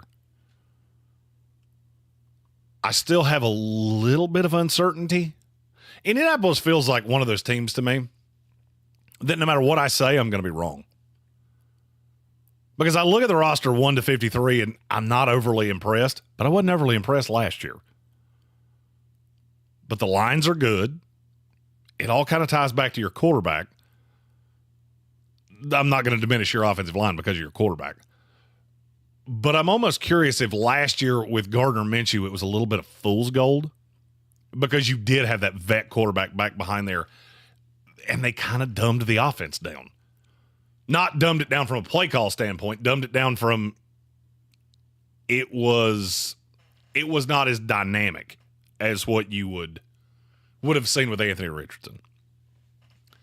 So I'm curious if what you saw at Indianapolis last year wasn't a little bit of fool's gold. But I will put them in that top tier. Well, you have to when you consider Ryan Kelly and Quentin Nelson. Well, Ryan Kelly has injury Ryan's problems. He's had injury problems, and I know his. If I remember correctly, I don't think his grading has been well the last couple of years. He's been top 10. He's been a top 10 center in the league for the last 4 of the last 6 years. Yeah, I guess maybe the reason I think that is because I expect him to be like in top 4. He's never done that, so you shouldn't expect all it. the time. Really? Nope, not once. In PFF grade, we're talking. Yes. Now, Is that a little bit biased? Yes, it is. Yes, because you can get guys that just get over that threshold. They have 5 good games in a spot start. They get some help, and then all of a sudden a guy goes from 4th to 9th. Right. That can be a little bit biased. Yeah, so Indianapolis is at 7. Yes. On your offensive lines for 2024. All right, through 7, do you feel like I've missed one? I don't think so. I think you've got them all. I think for me, the top 7 is set in, I'm not going to say stone, but it's set in concrete, and it's drying quick. Because now I hit a tier of, I'll say maybe 6 teams that on the high side, it could be really good. On the low side, it could be really bad. Right. And we all want to know where your Jets fall into that. They're one of them. If they're healthy, they're top 10. If the same thing happens that happened last year and you start getting into the Max Mitchells of the world, they're 37 in a 32-team league. But I guess that's where one of the differentiations for me is that those top 7 teams, okay, and I'll use the Rams just because I see Gigi in the chat. If somebody gets hurt, Logan Bruss can fill a lot of roles. Mm-hmm. I don't have that guy with a lot of these teams. And if I do, he's already starting, and now we're reshuffling the decks, and you could end up with one of those, we played 17 games and played 12 offensive line combinations. That never goes well, and there's a reason for that. All right, so at number 8. The Green Bay Packers. Sorry, I got choked. I like what Green Bay has. Mm-hmm. Green Bay's the first team that I look at and go, I feel reasonably sure that I know the 5 players you're going to start. I don't have the foggiest of a clue what position they're going to play. Do you? Well, I mean, Myers is the center. Yep. You got the most obvious one. And then Jenkins is a guard. We think. Right. He's played tackle a lot. He has. But, I mean. Zach Tom's played a lot of guard. He was really good at right tackle last year. Mm-hmm. But he could easily fall in at guard. Jordan Morgan could play out at tackle. Mm-hmm. I feel like Rasheed Walker is going to be the left tackle, and I'm not sure that you should be as happy about that as a lot of people seem to be. Look, they have talent. There's a lot of dudes. Green Bay is unlike any team in the league. I'm just looking at their roster top to bottom right now. And guys on that team that I would feel decent about playing snaps, they're probably 9 deep. I just don't know where any of you play. Mm-hmm. And if somebody gets hurt and you have to start shuffling around Zach Tom or Elkton Jenkins, T's and P's. Because I am not sure how that's. But that's the benefit of having all of those guys. No doubt. Right, they can play any position no matter where I need to plug you in. I can plug you in at the hole, say, Zach Tom gets hurt and I want to move Morgan out to right tackle, then can I throw, Ryan in that spot? Or then they just get like Andre Dillard or somebody. I could throw him into that spot. Somebody signed Andre Dillard. Yeah, it was Green Bay. Oh, yeah, they did. Mm-hmm. Yeah, he was not in that list of 9 guys that I felt good about playing snaps, by the way. But, I mean, he's a guy with experience. And if called upon, okay, I can feel okay about throwing him out there. Hey, Hunter Biden has experience as a drug mule. Doesn't mean he was good at it. Exactly. Experience. He left it in the White House. All that matters. It's a joke. It's a joke. Okay? It's summer. It's funny. But move on. Yeah. Shocker of shockers, a Biden losing something. Weird. It's almost like you have to tell one for everyone that I do. I feel like I do. That's fine. You start it, and then I'm like, well, wait a minute. I know I got one of those in there somewhere. We just have different comedic stylings, Tank. That's right. New York Jets, are they your 9? They are not. The Jet. I'll just go ahead and tell you, the Jets are my 11. Talent wise, oh yeah, I'm fine. Trust, no. I don't trust you in even a little bit. Not nary a bit. No, my 9 is Minnesota. Okay. I don't know that there's a player in the league that you and I disagree more on than Christian Darrisaw. Well, I don't have a problem with him. No, but you never give him the credit that I feel like he deserves. Okay. He's a top what tackle in the league to you? Probably 12, 15. Yeah, see, the more that number gets bigger, the more I think you're wrong.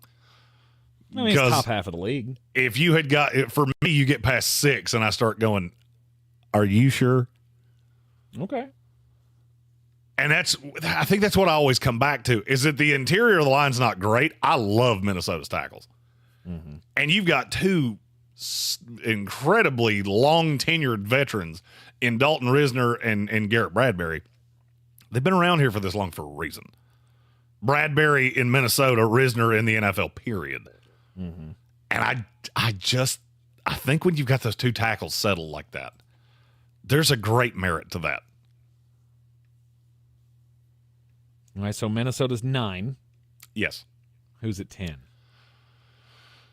This one's going to sound a little off kilter when it comes out of my mouth. It's the Houston Texans. I don't love necessarily a lot of what you have. Mm-hmm. But then I look at the weapons. And then I look at how these guys play and how I evaluated them coming out. I think Houston could be one of those huge jump forward teams.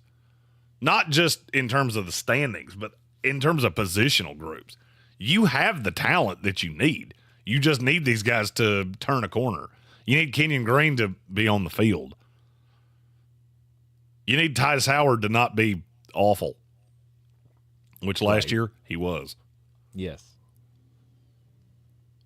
But he also had to bounce around the line because you had injuries last year. Mm-hmm. Juice Scruggs, he's going to go somewhere. Jared Patterson. He was at least I think, a borderline startable player in the league last year. And then you got Laramie Tunsil, who to me is one of the 5 best tackles in the league. Still. It's not bad. Not a bad offensive line. You said the Jets are 11. The Jets are 11 just because I don't trust you as far as I can throw you. Well, I mean, yes, I want to say with Tyron Smith. Look, Tyron Smith, when he's on the field, is creme de la creme of offensive tackles in the NFL. The next time he plays 17 games will be the first time. So I love that they signed him. I love that the way the deal was structured. I'm good with every bit of that. It doesn't mean it doesn't give me pause. No, it should. Because what games are you going to miss? That's always my question. You're going to play 14 games in the season, awesome. But do I have you for the last 3 games in the playoffs? Because that's what I need you for. Well, and here's the other question I have. Where does Olafashanu go? Where does he fit into all this? I struggle to believe you took a guy at 10 that you're planning on just putting in mothballs for a year. So I feel like there's a plan there that I'm not seeing. I just don't know what it is. I mean, is this I don't know that I've ever heard of rotational left tackles. Left tackle. Some? There are teams that play some swing guys excess snaps. Right, but do you do that more with Tyron? Right? We want to make sure that he's around for the end of the season. We want to So how much do I limit his touches or his snaps and give some to the young guy? I think you're going to see Fashanu do more than people think. I'll put it that way. I think you're going to see 6-man lines. I just have this weird feeling. I know this team quite well. I'm not going to be shocked if you see them line up with 3 tackles. With Fashanu on the outside, covering Tyron Smith, and what you're going to do out of that, I don't really know. That feels like a Jet thing to do. With this current regime, the funny thing of that is that none of the 3 tackles are particularly good run blockers. So, not sure it has the added benefit that you would think it would, but maybe it does. That's where the Breece Hall speed comes into factor. And we just get around the edge and it'll be fine. Look, I mean, as long as you're healthy, yes, the Jets belong on this list. Best offensive lines of 2024. Who was your 12? Oh, let's see. My 12 was the Chicago Bears. Okay. I think top to bottom you have the talent. I'm curious what it's going to look like, A, with a rookie quarterback, B, with a quarterback who has looked particularly bad in mini camps so far. And then 13. 13 was a tie. I had the Bengals and the Chargers tied there because 1 to 4, not bad. Then you get to 5, and I go, oh, good Lord, that is not awesome with both of them. Okay. And now, look, with the Chargers, I love the fact you have Joe Alt and Rashawn Slater. I'm curious exactly how that's going to play out. Everything I've heard is that they plan on playing Joe Alt on the right, and I'm not sure that you're doing that right. I am not sure that he doesn't go on the left, Rashawn Slater goes on the right, because it's a lot easier to just go into it that way than change this up halfway through the season. Too many question marks for you on Baltimore's line? you're gonna have to elaborate on what you're asking me there. Well, I mean, because I've just been waiting for you to say the name at some point here. Okay, with what they have right now, why would I have said them? And Stanley. Stanley has hurt. You don't like constantly. anything else about it? Stanley's hurt constantly. Mm-hmm. Patrick McCarry's now a starter, of which he was always doing spot work, moving all around the field. You have two completely unproven guards. Oh, and by the way, these guys have never played together. I love Tyler Linderbaum. I love Ronnie Stanley when he's on the field. Mm-hmm. The problem is that it hasn't been nearly enough over the last 4 years. And once you've been hurt 4 years in a row, it's kind of hard for me to trust you. It's one thing when you're Tyron Smith, who when you're on the field, you're a top 5 dude in the league. Ronnie Stanley wasn't that even when he was on the field. Really? No. At his best, he's never been that. I feel like he was. I mean he has been. Analytics and stuff, but. Oh, I want to just play a fun game with you. How old is Ronnie Stanley? 28? 29? He's 30. He's 30? How many guys you ever seen that have really checkered 20s injury-wise that get into their 30s and all of a sudden they're Iron Men? Yeah, I get it. By the way, have you looked at what's behind him? It's not great. It's a lot of young dudes that, I mean, Roger Rosengarten, maybe you feel warm and fuzzy about that. Josh Jones, he was awful or has been awful. It's just, to me, it's a lot of dudes. Okay. Now, if I was going to trust any team with a lot of dudes, it would be Baltimore. Andrew Voorhees, by the way. I really want that kid to come back and be a dog. And he could be. Mm-hmm. That could be the solution at guard, because I have a huge problem with their guard position right now. Baltimore's just one of those teams that always feels like, because they're so good at rushing the ball, and because those numbers always pop out, they always have a pretty effective offensive line. They do. This is also the most instability they've had in 15 years, easily. Mm-hmm. Yep. I can see that. I get giving credit to a team just because it's always been good. Then there's also you've also never been through this. Yeah. Yeah, but they're top 5 or were top 5 in a lot of categories last year on the offensive line as far as win rates and such go. So, with what player that's still on the roster? Oh, Patrick McCarry wasn't on that team. Tyler Linderbaum still there. Ben Cleveland, he was on that team. Ben Cleveland played. Let me check this because I've got it up in front of me. Yeah. Oh, do. Why am I not seeing his name? Give me a second. He didn't play enough snaps to register on PFF. So 240 snaps last year. Okay. Yeah, that's 4 games. Because he played more than 12 snaps exactly 2 times. So his win rate does not really mean squat to me. Okay. Tyler Linderbaum, that one I'll give you. Patrick McCarry, he played more than, I'll say he played, and I'm doing this without doing the math. He played more than 15 snaps in a game all of 7 times. Yeah. So, yeah, I mean, that's where you get into the win rate. And, okay, the win rate's the win rate, but then you got to compare the fact that grand total, McCarry played, 500 snaps of offensive line play last year? That's half a season. I mean, and I'm not sitting here digging into who he played up against, but I know it was early in the year.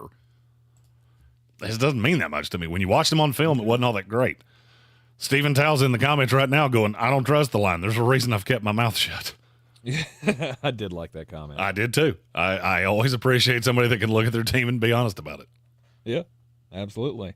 All right, top 13 offensive lines in the books here in the Sportsocracy on ESPN Asheville. When we come back, it'll be time to get weird. This is your Exergen temp clear forecast on ESPN Asheville. Looking for some great outdoor weather? Well, you've got it over the next few days. Now, it's going to get a little hot around here toward the end of the week, but it is going to stay dry. Sunny today, 77. Tonight in the low 50s. Still some pockets of 40s in our normally cooler spots with some fog by morning. That fog will go away pretty quickly Wednesday. Then some partial sun, 83. Thursday, sunny, 85. Friday, mostly sunny and 90. From the Weather Channel, I'm meteorologist Ray Stajic. This report is sponsored by Macy's. Find the perfect Father's Day gift with Macy's Gift Finder. In just a couple clicks, you'll get personalized gift ideas for every dad at every budget. Visit Macy's.com/gift finder and give love today at Macy's.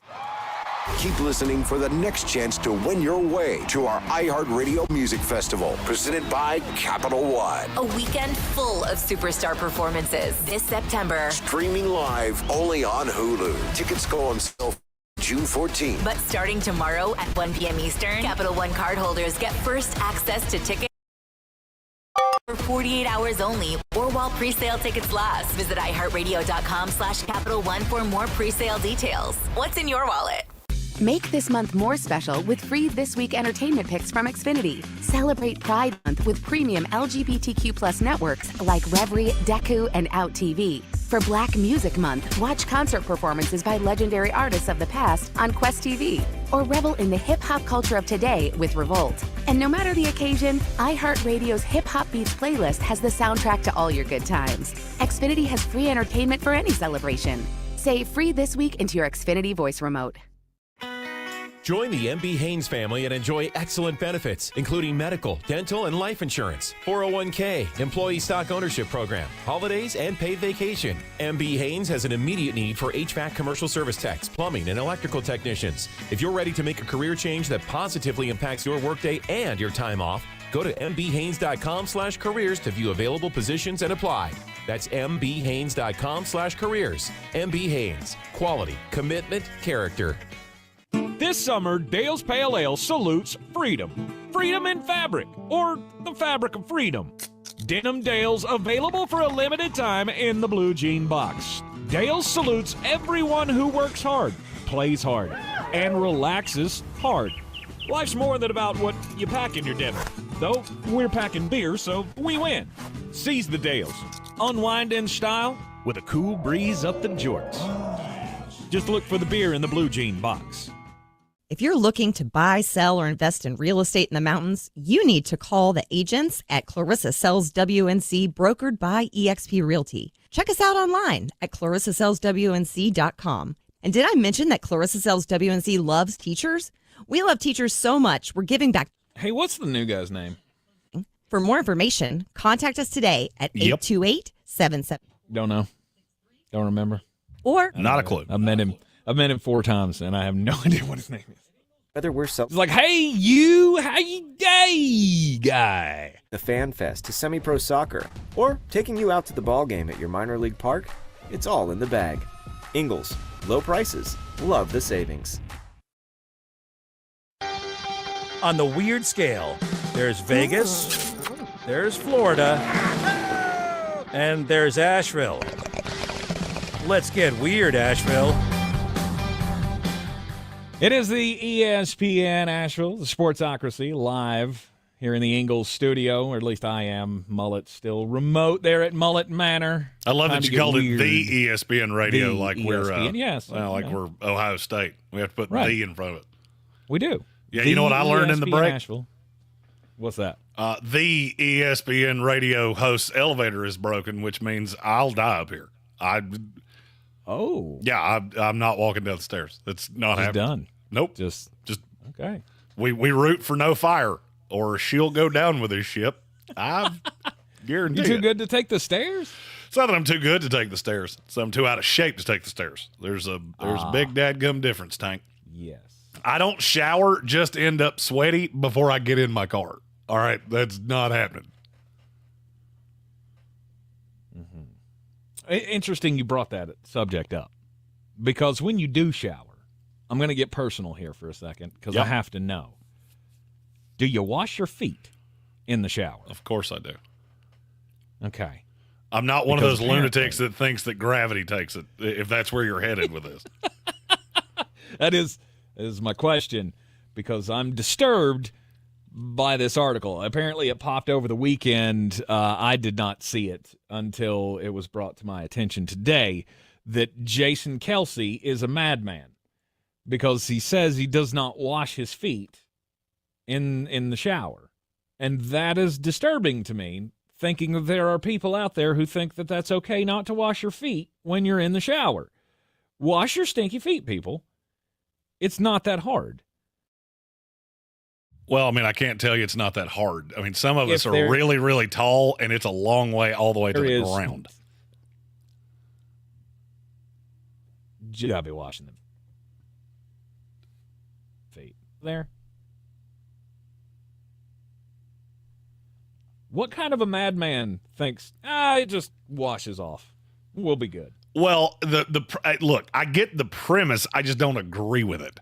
That you lather up all of the things, and then you let water and gravity take over. Mm-hmm. I mean, look, as a 6'5" man that's a little hefty, I get that sometimes you don't want to bend over because it might not get back up. Could. I feel like Jason Kelce is probably one of those a little more athletic. You know, he could probably do this. Hey, I'm still pretty athletic, so do not cast aspersions on things with which you do not understand. They're 5'6". Go out. Just you also have like the most freakishly long arms of any human I've ever met in my life. I do. I never knew that about myself until we went to the combine. Yeah, and we measured our wingspan, and yours is like 3 inches shorter than mine, and I have long arms, and I'm 9 inches taller than you. Yeah, it's not that far off from Jeremy's wingspan. I was like, interesting. I'd never measured that before and really had no need to measure that before. I also do have giant feet. I mean, for somebody that's my size 13 shoes is a little out of the ordinary. I have large feet, and I have really large toes, and I need those things to be spick and span. I cannot stand for anything to, sock fuzz or whatever to just be on my feet. You have to wash your feet. Will Smith and Martin Lawrence were doing a spot on one show. I don't remember. I think it was some other podcast over the weekend. I don't think it was on the Kelce podcast that they were on. But they had heard this news pop, and they immediately went to, you have to wash your nasty feet? What do you mean you get in the bed every night with dirty feet? Don't do that. I mean, that's gross. That's gross. I mean, I don't have stinky feet like some people. So, I mean, because like me and my dad were talking about this earlier today, and he is one of the crowd that has like really stinky feet. Like, he has to take a shower just to wash his feet. I'm not one of those, but yeah, I can't imagine. I just can't imagine living in a world where you would not wash your feet and then go on social media and tell people that they have, which I do love the Jason Kelce troll jobs that he does, that all of you have been fed diabolical lies that washing every crevice of your bodies and hair all the time is somehow better or healthier. Any dermatologist not in bed with big soap will agree. With big soap? We're going big soap now? Soap. Yeah. Yeah. It was the big soap part of that I went, okay, this is a troll job. No doubt. And it's a pretty good one. Yeah. But I mean, maybe there is some truth to it. I've heard this a lot from people. You don't wash all the time. You let your natural oils do the work. There's a lot of scientific studies that back up not washing all the time. I just feel like you're picking and choosing, and you're gross when you do that. Yes, you should not do any of that. It's all pretty like the gross. The worst thing I ever found out about a celebrity was Matthew McConaughey doesn't shower, and for some reason that ruined all of the Matthew McConaughey mystique for me. I feel like that feels like not true, but yeah, that guy's gross. We don't have enough time because I have a story that I feel like needs to be out there because we have a problem in Louisiana, and it's a pecker problem. It's a beak problem for a chicken. I see what you did. Yeah, you see what I did there? This is from St. Mary's Parish in Louisiana. Young child apparently decided to run away from home on Friday, May the 31st. looking for a new life, I suppose, as children do. Child was reported missing. Sheriff's deputies went to find him, and they did. Not far from his house. But he had a new friend. They looked in his backpack, and he had what was identified as a rooster. Now, there's a problem. A, it's not a rooster. B, it has a very weird beak, and it's apparently gotten a lot of fowl lovers to discuss where this chicken could have come from. We have determined it's a hen. I don't know what does that. Not real sure how you figure that out or how you figure that out by a picture, especially a picture where the bird is half in the bag. Backpack was half over the chicken when they took a picture of it. Yeah. There's a joke I'm wanting to make here, but there's no way I can do it and not get in trouble with the FCC, so I'm not going to. Nope. You got to wait about 30 seconds when we're in the commercial break. You can make it on the YouTube. Yeah, channel. I know, and I'm going to. The child is safe, but we can't figure out where the chicken goes because nobody's claimed it in 11 days. Although there is a rumor that there is a colonel that is very interested if the chicken is available. 11 herbs and spices. It's finger licking good. You're in the Sportsocracy, and this is ESPN. I have to Asheville. ask the question, how did this child not get just abused by this chicken? Chickens are mean. Mm-hmm. I'm more stuck on that this young kid somehow coerced a chicken into his bag than I am anything else. Again, so many things come to mind that I cannot No say. doubt. I'm trying to make it tougher on you, Tank. That's what I'm trying to do. Get to the break. You're in the Sportsocracy. This is ESPN Asheville. We'll talk best coaches in football in the next hour. Stick with us. Hey, if you're listening to me right now, I have clear. Every business needs most attention. Think about it. We swipe and scroll. Listen, you always got to keep your cock in a sack, okay? Listen, the most important thing to determining the sex of your chicken is its in pecker. Your next customer's ears while they're living life and listening, just like you are right now. Yeah. So get your customers to listen up today using radio, digital, and podcasts. Visit I don't know what that story was about, but I know Jeremy was talking about kids being abused by cocks. I think he was talking about the Catholic Church. You still need to see a dentist regularly, and at Asheville Smiles, they have all the latest and greatest technology, which is so important because they are able to catch issues quicker and diagnose more accurately. Many dental problems, they don't even become visible or cause pain until they are in more advanced stages. So when you are thinking about 2024, you need to make sure that you think about your overall health and make that dental appointment. World-class dental care with a hometown feel. It's AshevilleSmiles.com. Steven says he doesn't wash his hair every time. How about some? And I get that. Try new Febreze. You're not supposed to. If if I haven't sweated all day, I get that. You may not win, but you're gonna have a fresh smell. I don't sweat much. Thanks, DJ Fresh. Now how about some music? Hey, yo, this next one goes out to New Febreze Carpet, giving you a chance to win free gas. No purchase necessary. Must be 18 to enter in 73124 for rules and how to enter. Visit Febreze.com. This is the best time for being outdoors, but not if your knees, shoulders, backs, or hips are hurting. Don't suffer any longer. Yeah, no, Gigi, we're good. We're off the air. Kinetics is the nation's leader in regenerative medicine. I'm talking lasting joint pain. Yeah, in the Gigi in the breaks now, since we're not in the same room, you can hear our talk back, but they can't hear that on the radio because our mics are muted. Joint tissue, so you can it's a different feed. Run and hike and play golf and move again pain-free. QC Kinetics is under the leadership of former orthopedic surgeon Dr. Mitchell Shinecup, a true pioneer in regenerative medicine. Their advanced protocols have enabled tens of thousands of patients to reclaim their mobility. Stop putting it off. Take action now and live your best life again. Call QC Kinetics now. I just got to the bottom of the first 10 of honey roasted almonds. 9517 in Asheville and Greenville. That's the first 10. I bought 10 in Asheville and Greenville. Did you know Ingles only? So there's a very large layer of honey roasted dust Our butchers cut in the bottom of this. Fresh in the store every day. That's getting poured on the next 10, right? You name it. Not only that, we'll even cut it to order just the way you like it.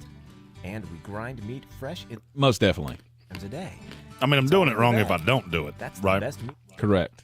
folks in. And then you save all those shavings in there and the dust and stuff, and then you put it in an actual like bottle of just unseasoned almonds, and then you can have more.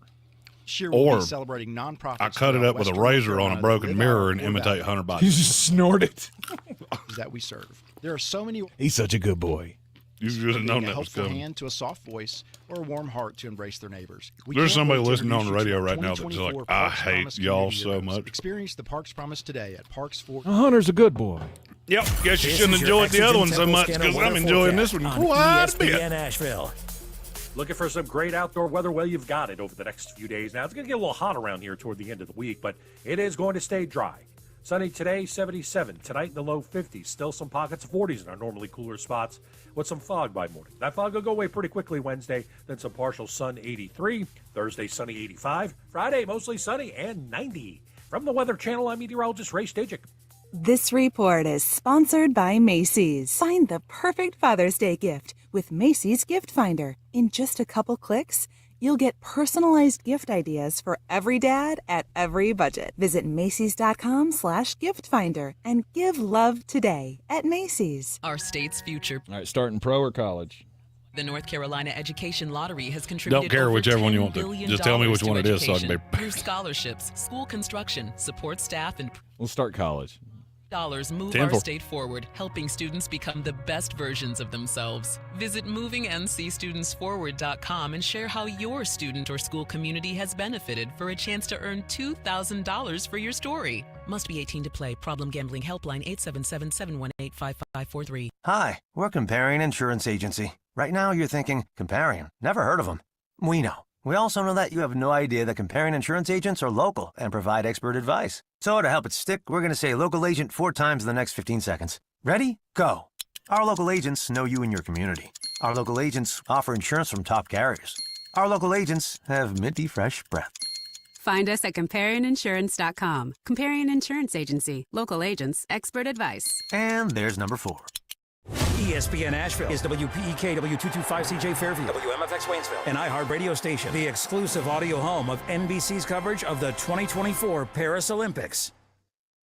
The Sportsocracy. It fires me up, man. I love it. Say it one more time. The Sportsocracy. Shake it back! Beer City's best sports talk. It is gross. Just earlier. They are mature, actually. You just have to get to know them better. Your lunchtime dose of dumbassery.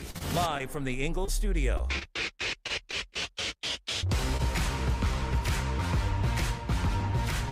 It is ESPN Asheville 92.9 FM, 880 AM, 1400, the Sportsocracy, coming to you live from the Ingalls studio, heard everywhere on the iHeartRadio app, seen everywhere on the YouTubes. And I have breaking news. I'm gonna need you to hit the button.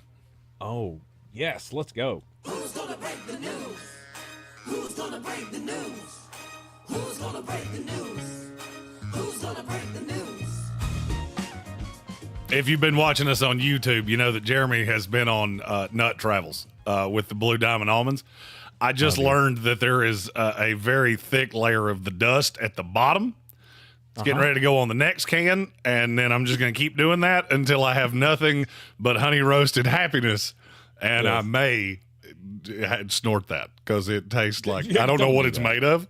It's like sugar and happy, and it's awesome. I forgot to change the screen on YouTube, and I actually just took like little flakes of it and just snowed the honey roasted happiness right into my face hole. That will burn. I don't think you should do that. Don't put you remember Fun Dip, bruh? I know what I'm getting into. That wasn't a good idea either, was it? 10-year-old Jeremy. You did it too. Please tell me you were 10. Please tell me you were 10 when that happened. That would lead into a fun game of was I drunk or was I a child? That sounds like a great game. No doubt. Hey, look, that's homage to How I Met Your Mother. Greatest shit, one of the greatest sitcoms in history. I got to write this one down. Drunk or child. This is drunk a new game or child. We will definitely be playing rounds of drunk or child on the fireside chats once they begin for the football season. I think it's a brilliant idea. Was I drunk or a child? And more of mine will be really hard to figure out than you would want them to be. And that's what we're afraid of. And that's what makes it all that more interesting. Be sure to follow us on the social medias and thesportsocracy.com. Click that live video link, subscribe to the channel, so that way when the fireside chats do begin, uncensored, was this Friday nights? It'll be whatever night works for you there, Puddin'. You're the one that has to get up early in the morning. Yeah, we'll be working a day in there every week where we'll just be doing some off-the-cuff stuff. Not that you don't get enough of that here in the Sportsocracy. Oh, yeah, that's what we hear a lot, is that we don't get enough of you two idiots. Yes. We're going to spend this next hour here talking about the best coaches in football. We've done all the position groups. We've done the summer scouting of all the position groups in college football for the 2025 NFL Draft. Let's go coaches here. College ranks. And it all starts in one spot. Of course it does for you. Of course it does. It all starts at the top with Kirby Smart. Now that Nick Saban's gone, Kirby's the king of the hill, and there's not really a close second. There's not a close second? No. Okay. I don't think so. Okay. I don't agree with you. I did have Kirby 1, just to be clear. I don't agree that there's not a close to. Okay. And Kirby is one of the, if not now the best recruiter in all of college football. And there's a reason why they've been a national championship threat for the last, has it been 5 years, 6 years? 5 years. 2018, 2019, I think that's when all of this started. Yep. Started facing off against Alabama in national, or not in the national championship. Actually, that was what, 2021?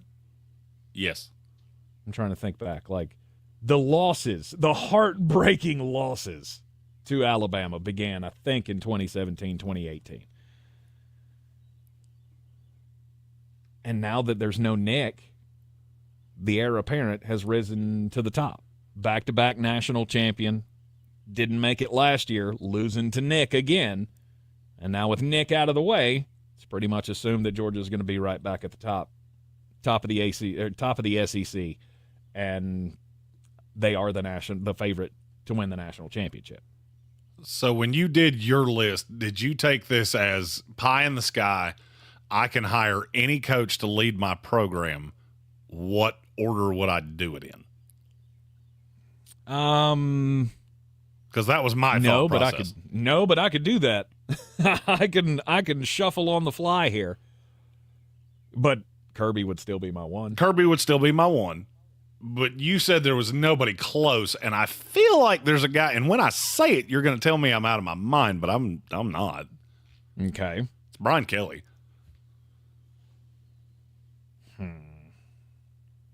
Brian Kelly is a phenomenal coach. He's not a in the dork. sense of who would I want to hire. I guess, yeah. I mean, I guess he's two, but that wouldn't really be a thought for me. If you had same contract on the table, well, you're not going to have the same. But that's the thing. You're not going to have the same contract on the table. Yeah, but I'm saying you had to pick between the two. Either one will come. You're thinking about that for longer than a minute or two? That maybe I should go Brian Kelly and not Kirby Smart? It depends on what the program is. Look, Kirby Smart's doing an incredible job of recruiting in the SEC in a place with a lot of money. Brian Kelly has won everywhere he has ever been. But he's only 20-7 at LSU. Do you realize what a turd sandwich that he inherited from Ed Orgeron? That place was a dumpster fire. Do you realize how much he has gone through at LSU in the last couple years? And he's still 20-7 and has a Heisman Trophy winner and 6 first-round picks in 2 years. Brian Kelly's out of this world good. Now, he hasn't won at the highest side. He doesn't have the national championships, which you're going to quickly figure out that very few do. Mm-hmm. And by very few, I mean 2. There's only 3 active coaches in college football that have a national championship to their credit, and one of those is the head coach of the North Carolina Tar Heels. Yeah, one of them's Mac Brown. Right. You don't have very many options of champions because Nick's gone. And that's why my 3 is a guy that I don't even like all that much. Mm-hmm. But if I was hiring him in order, Ryan Day's 3. Okay. I don't think he's the coach Brian Kelly is. I think he's a way better recruiter. Mm-hmm. He's done a great job of getting talent, whether it's transfer portal, whether it's recruiting. The problem is that they go to Ohio State, and some of them don't grow. Well, I'm going to call this the Jack Sawyer rule from here on out. And that's where I stumble with Ryan Day. You've talked all the time, constantly, the last few years about this was the guy that was born on third base and thinks he's a great coach, right? Born on third base, acting like he hit a triple. Yeah. I mean, that's great. You can recruit. Awesome. I'm not saying it's a hard, or I'm not saying it's an easy process wherever you are, but I feel like it'd take a real big dum-dum not to be able to recruit at Ohio State. You have a giant advantage. You have an advantage, being at Ohio yes. State. Mm-hmm. I have the money advantage. Obviously, we've seen that now with NIL. I mean, every college football player will consider playing for Ohio State. No doubt. I'm just saying, who are you telling me right now you would hire over Ryan Day? That's an active college football coach right now. I mean, look, my list gets Lance Leipold, Kyle Whittingham way faster than you want it to. Really? If we go to 13, they're both in it. Okay. I mean, on the guys that I would like to hire, I mean, Lane Kiffin would be high on that list. Lane Kiffin was he was the toughest name for me. Look, Lane Kiffin is he's had some good teams. Mm-hmm. He still hasn't been all that successful, and he's had a lot of talent. Mm-hmm. All right, let's play a fun game. How many losses does Lane Kiffin have in his career? He's coached 144 games. Total college career? Mm-hmm. So including like Tennessee and Florida Atlantic and Florida Atlantic, I wouldn't spend too much time leaning on that because I think he only lost 4 games in 3 years there. Right. That's what I was trying to think. Like, or 3-2, it's something like that. This is winning percentage like 53, 54%. It's not that bad, but he's 95-49. Okay. I mean, yeah, Brian Kelly's 283 and 103. That's a little different. And if you only but he was at some podunk D2 school. Okay. He's 165 and 69 in FBS football. At Cincinnati, Notre Dame, and LSU. 2 of those are really hard to win at. Notre Dame's hard to win at? Notre Dame's hard to win at because the expectations are so high. I mean, I get that. You also can get about 10% of recruits into Notre Dame. Mm-hmm. Sure. We've talked about the recruiting disadvantages of being at a school like that has the rigorous academic standards and all of that. And I guess that's kind of my point with Lane Kiffin is that he's been at 3 schools that they'll let you in if you have a living, breathing pulse. Yeah. And just if you don't believe 2 of them let me in. So yeah, but he's done pretty well with it, right? I mean, of course they have. Of course they have. Mm-hmm. He can get anybody into school, and he's look. Lane Kiffin's in my top 5. It's just I wouldn't take him over Ryan Day.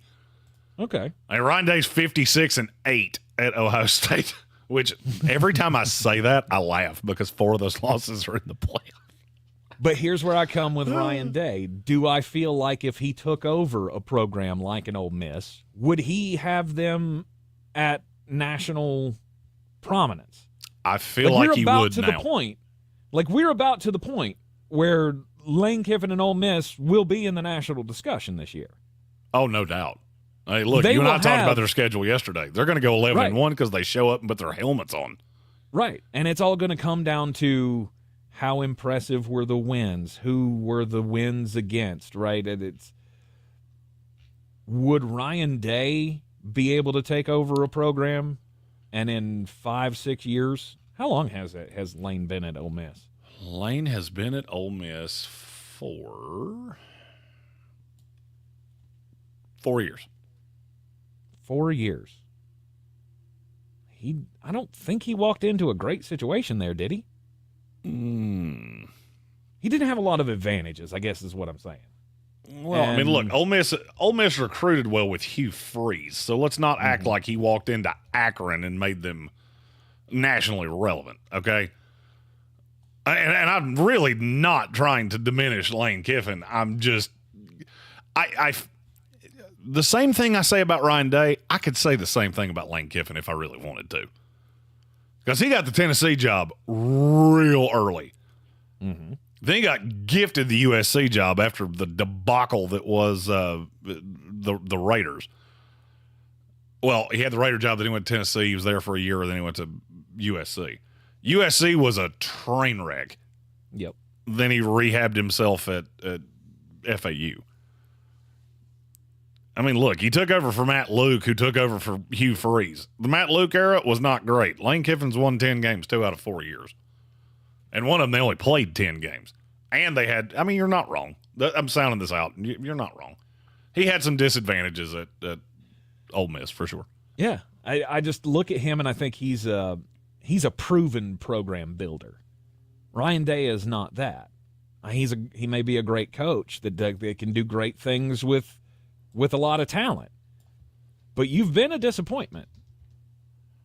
You've been expected to win a national championship since you took over, and you haven't been able to do it.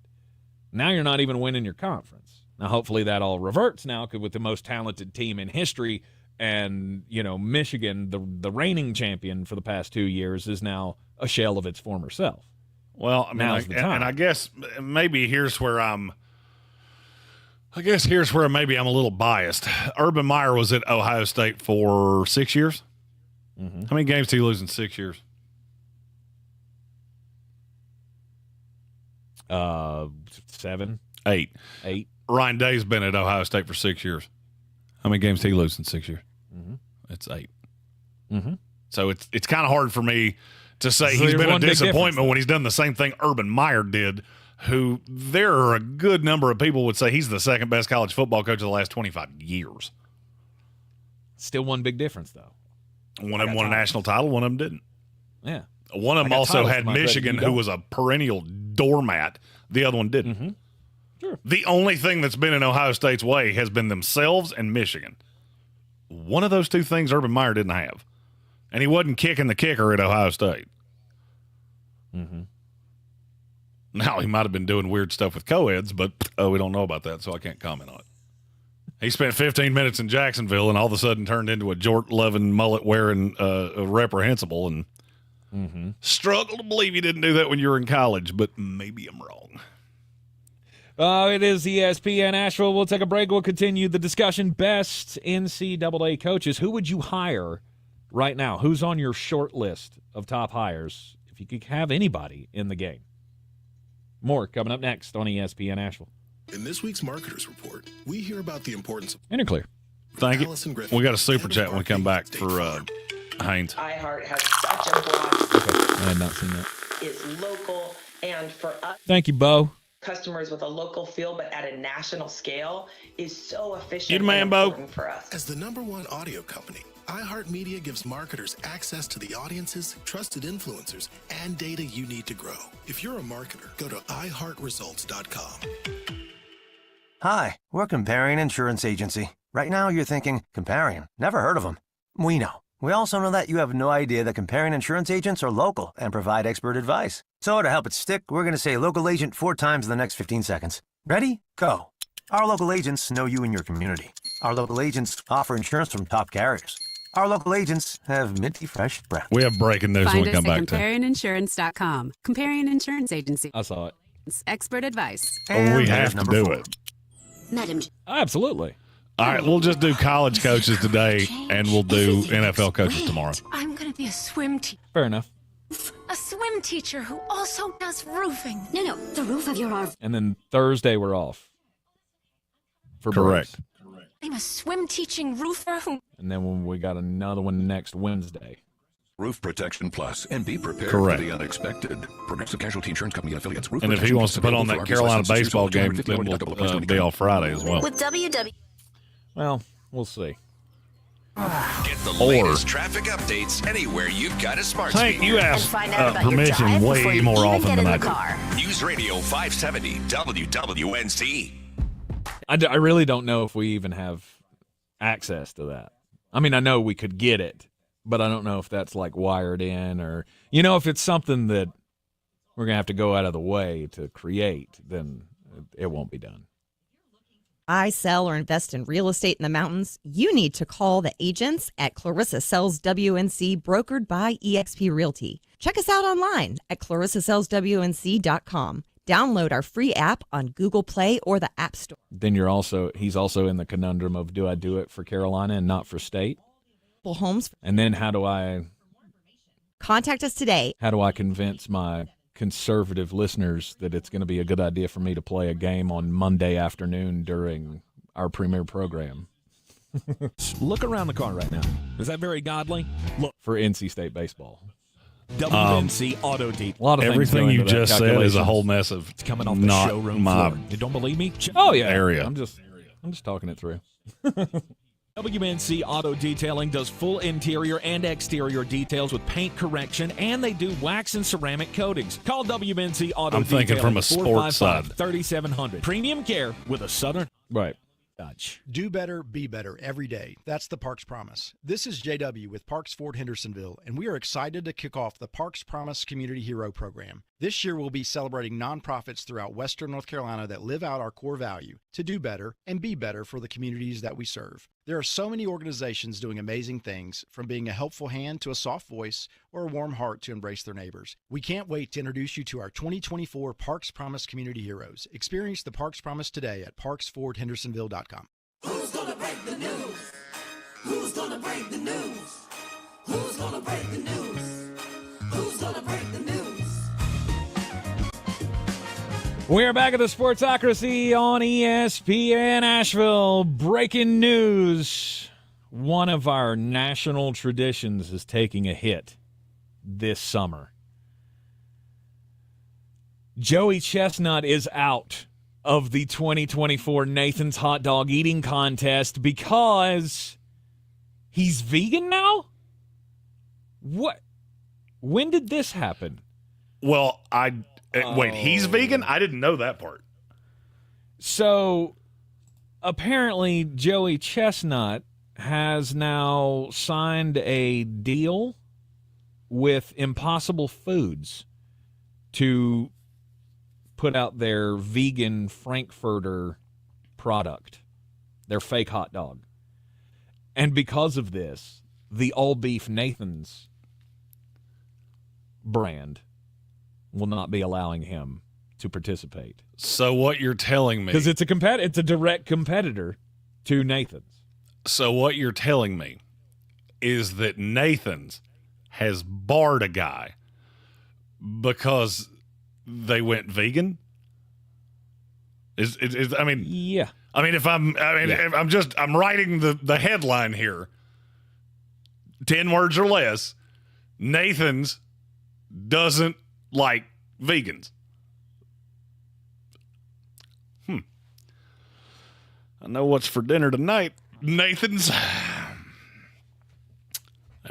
have two very large packages of Nathan's hot dogs in my fridge right now, and I will believe I will be enjoying them. Not the way Joey Chestnut would have, but yeah, so the big kerfuffle here is not that he's gone vegan and that he's only eating vegan. It's because he has this relationship, this endorsement deal with Impossible Foods, and he would not do the contest unless they let him wear something that says Impossible Foods or promote the product that he's paid to endorse. And they went, we're not doing that. Tank, we may have to cut this show short because I'm going to have to go to my local Ingles supermarket, low prices, love the savings, and buy every container of Nathan's hot dogs that I can find. Said they even agreed to let him participate in a rival Labor Day dog eating contest that would be taped by Netflix as long as no hot dog brand was mentioned to try to appease him. But apparently that didn't work either. Well, I mean, and I'm not trying to take a shot at Joey Chestnut here, but you're only famous because you can eat hot dogs, goober. So, I mean, maybe I'm lost on this, but I mean, you can eat crayons too if you wanted to, but that doesn't feel like a great idea. Well, I don't. Look, if you want to eat Impossible hot dogs, more power to you. You're not famous because you eat hot dogs. I mean, to me, this feels like there's just something about this that feels wrong. On which side, though? Because I can see it's not the Nathan side. I totally get that. Oh, yeah. Well, I don't know. Because I also feel like the Nathans erred in this because, I mean, I feel like you're going to lose interest for this. Or if you don't have the guy anymore. I mean, this is like the U.S. women's team saying no to Caitlin Clark. This is the only reason we watched was to see how many he could eat. Do we care about the other guys who never came in close? Does it make me weird that this makes me more likely to watch it? I would say yes. This makes me, I'm trying to think this through because we just learned about this in the break. I feel like this makes me more likely to watch this hot dog eating contest. I know that's not a common view, but I really didn't care. Because the same guy won every year? Yeah, because the same guy won every year. And so, I mean, when you had Kobayashi and somebody that actually had a shot at beating him, aside from from a one-off, but then again, I'm weird in that way. I don't like anybody that wins all the time. It reminds me of how often my teams win, which is never. Which is never. Look, Nathan's, you have my support. You weren't going to let a guy come up there and support your competitor. See, to me, and I guess this is the old school capitalist in me that's looking at this going, you think you're bigger than this? This happened before you. It will happen after you. And guess what? There'll be another fat goober that can eat 414 wieners at one time. You're not special in that regard. You just do it faster than anybody else. Yeah, but now I don't need them anymore. I'm a 16-time champion. Whatever fame I have. I don't need this event anymore. Like, and I guess that would be my mystique, my draw doesn't grow more and more with every championship. I'm not the dynasty Yankees, right? This is just I'm the best guy at this in the world, and nobody's even close. And it's not the only thing he does. I mean, he has so many eating championship records, but. To me, this is a worse deal for Nathan's. How many hot dogs could you eat at one time? I think I've asked you this before. Yeah, it's like 3, 4. I can't. I feel like you're lying. I might be able to get 5 or 6 before I started feeling sick and quit, but I don't do massive quantities like that anymore. I bet I could do 16. You probably could. I bet I could do 16. I wouldn't. I mean, it wouldn't be a fun day. No. No water, just straight up eating dog. I love hot dogs.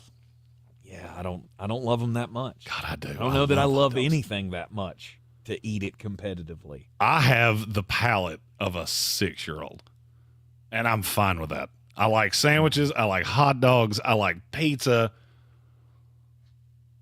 pizza. Career earnings. I would also be just hell when I was with pizza. What do you think Joey's career earnings or net worth is? If you had to guesstimate, the guy that is on our television once every year. Okay, let me think about this. His net worth is too much. Yep, it's too much. It's whatever number you're getting ready to say, it's too much. No. It's not a grand number. Is it more than a grand? Because if it is, then it's too much. Oh, yeah. Come on. Everybody that's the best in the world at something competitive, you're worth something. Well, I mean, somebody in the world is the best crayon eater. Does that mean they need to have a lot of money? No. Some things are just not awesome to be the best at. He's been making $200,000 a year as the world's best competitive eater since 2014. At least that much. That's when he started making $200,000 a year. And his net worth is currently at $4 million for being the guy who can eat 70 hot dogs in an hour one time a year. I'm pretty sure if you did all that other stuff, it doesn't really add up, right? The baked bean eating championship, I'm pretty sure doesn't pay quite as much as the hot dog contest. Nope, they give you $250 and a bucket to reversal of fortune in. Precisely. It's a bad business move. You want your biggest star on the biggest stage. It's not a bad business move. It's marketing 101. I'm not going to let you promote a competitor of mine against me. If McDonald's had a cheeseburger eating contest and somebody sponsored Burger King, you're not going to let them come up there and eat Whoppers. That would be stupid. Mm-hmm. Stephen Tao. I just feel like they're missing an opportunity. Stephen Tao, you win. Only Frank's. Chaz Johnson said that's my new OnlyFans video content idea. Just me eating hot dogs.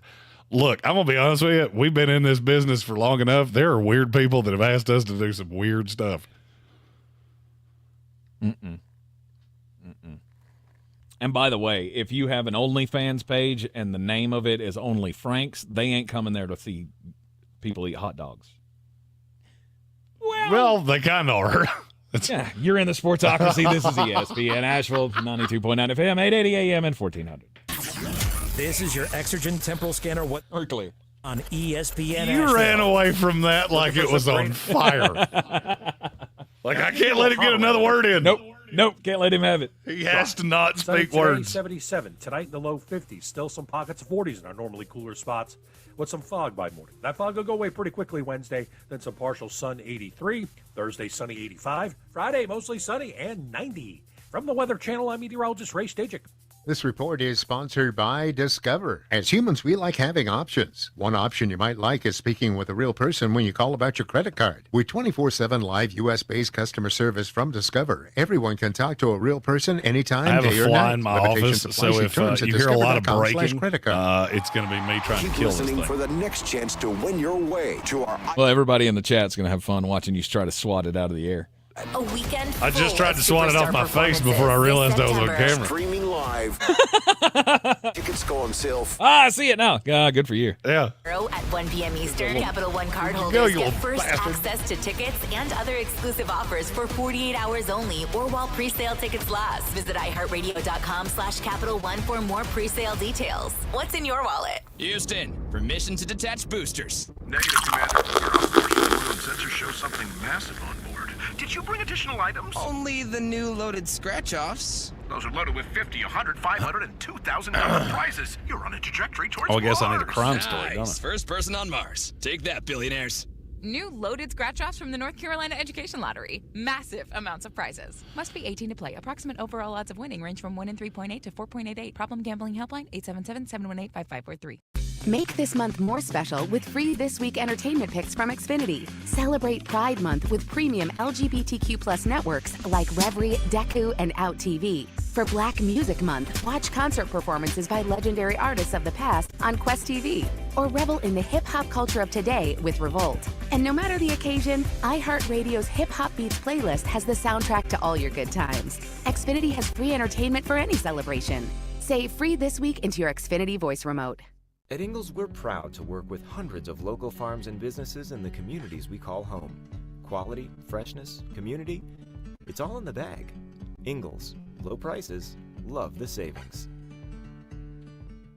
Do better, be better every day. That's the Parks Promise. This is JW with Parks Ford Hendersonville, and we are excited to kick off the Parks Promise Community Hero Program. This year, we'll be celebrating nonprofits throughout Western North Carolina that live out our core value to do better and be better for the communities that we serve. There are so many organizations doing amazing things, from being a helpful hand to a soft voice or a warm heart to embrace their neighbors. We can't wait to introduce you to our 2024 Parks Promise Community Heroes. Experience the Parks Promise today at parksfordhendersonville.com. This summer, Dale's Pale Ale salutes freedom. Freedom in fabric, or the fabric of freedom. Denim Dale's available for a limited time in the blue jean box. Dale's salutes everyone who works hard, plays hard. What is your and crime story about? Hard. Life's more than about what you pack in your denim. Though we're packing beer, so we win. Seize the Dales. Naked man at the park. Indeed. Mine's about Apple. Just look for the beer in the blue jean box.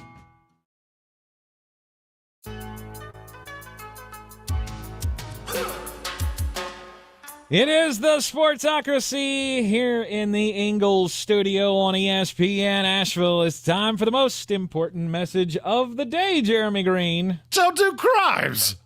Yeah, let's go to Florida. Because crimes, well, they always occur in Florida. Because that's where the best of people live. Florida has more crimes. Chicago and LA, they get away with more crimes. Is that how that works? Yeah, I've almost gotten to a point I refuse to tell stories from there because I get to the end and it goes, he was released without bail. Oh, stop it! Sorry. Makes me angry. Police were called to the scene of the Recreation Plantation RV Resort in Lady Lake, Florida, Sunday afternoon. That is a lot of words. Yes, it is the Recreation Plantation RV Resort in Lady Lake, Florida. Lady Lake police called to the scene shortly before 1:30 in the afternoon to the RV park on Highway 466, quote, in reference to a male walking in the road nude. 73-year-old Rolf Braun was arrested for allegedly walking around the front of his RV lot, quote, completely nude. He was so when they came to the door, he answered wearing a t-shirt and shorts. However, his genitals were exposed. Wait, because this is the part that really throws it all into a tizzy inside my head. Because I go, why are you living in an RV park? If they were exposed through the neck part of his shirt. How is that? You need to. Only Franks, my man. Only Franks. Because that feels like, I mean, unless you're a toddler, and even at that stage, that's an impressive feat. How's it showing through the neck part of your shirt? That's either a really low-cut V-neck that looks like a Borat bathing suit. Oh, no doubt. Wait, there's no doubt we got a low-cut V-neck here. We got Papaw going deep V. That's for sure. Through the neck part of his shirt, 73-year-old Rolf Braun showed up to the prison, and when they booked him, they went, "Yeah, dude, nice job." 5s. And when he tried to run away from police, he stepped on his nudity. My story is about Apple. Get longer when you turn 70. My story's about Apple. Lord.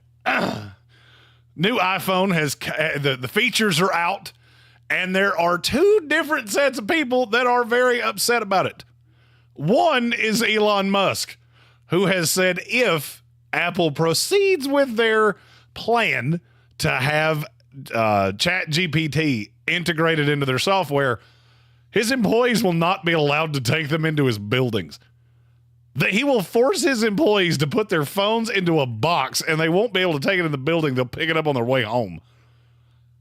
Which, that feels a little aggressive. I didn't say I disagreed with him. Just saying, it feels a little aggressive. But there's another entity that seems to be really upset about this as well. Nervous girlfriends who are voicing their displeasure about a feature that will allow you to hide and lock apps. Here's what that means. If fella doing nefarious things, he could have an app on his phone and put it into a little hidden folder, and even if you search for it, you couldn't find it. Now, here would be my question. If you're dating somebody that you feel like you need to search through their phone on a frequent enough basis that this is upsetting you, is it not more likely that you're dating the wrong person? Just food for thought. Yeah. You remember that thing I said earlier in the program about they are guilty of what they accuse you of? That's always been my thought with that. If you have a partner that can't trust you, it's probably because they can't be trusted. I had an older feller that he was a funny man. He used to have a line. If you see two people wearing wedding rings making out in public, they are married to other people. And I think that every time I see that in public, like, oh, I know what you're doing. You've never made out with your wife in public? I'm not much the public, the PDA guy. Right. Nobody wants to see that. I mean, out of her, sure. Out of me, absolutely not. I mean, I'll have the fire department show up and have the hose turned on me just for even the smallest display of any form of affection. Mm-hmm. Mm-hmm. But that's usually because most people look at her and go, she can't be consenting to this. Yeah. This feels like it has to be crimes because he's him and she's her. Doesn't really fit together. No. Get a lot of those looks. I do. I get, and you know what I say to those people? Fives. Indeed. One of our editors in chief has pointed out to me that I was reading the story incorrectly about the guy at the park, at the RV park. So this is how it makes more sense. So he was not wearing a T-shirt and shorts. He was wearing a T-shirt as shorts. Oh, that's way less impressive. Not really when you think about it, because to put the subject through the hole, that means he put his legs through the T-shirt holes, and he was wearing it like that with everything hanging out the neck hole. Yeah, there's still a neck hole there, Goober. I mean, that's not that impressive.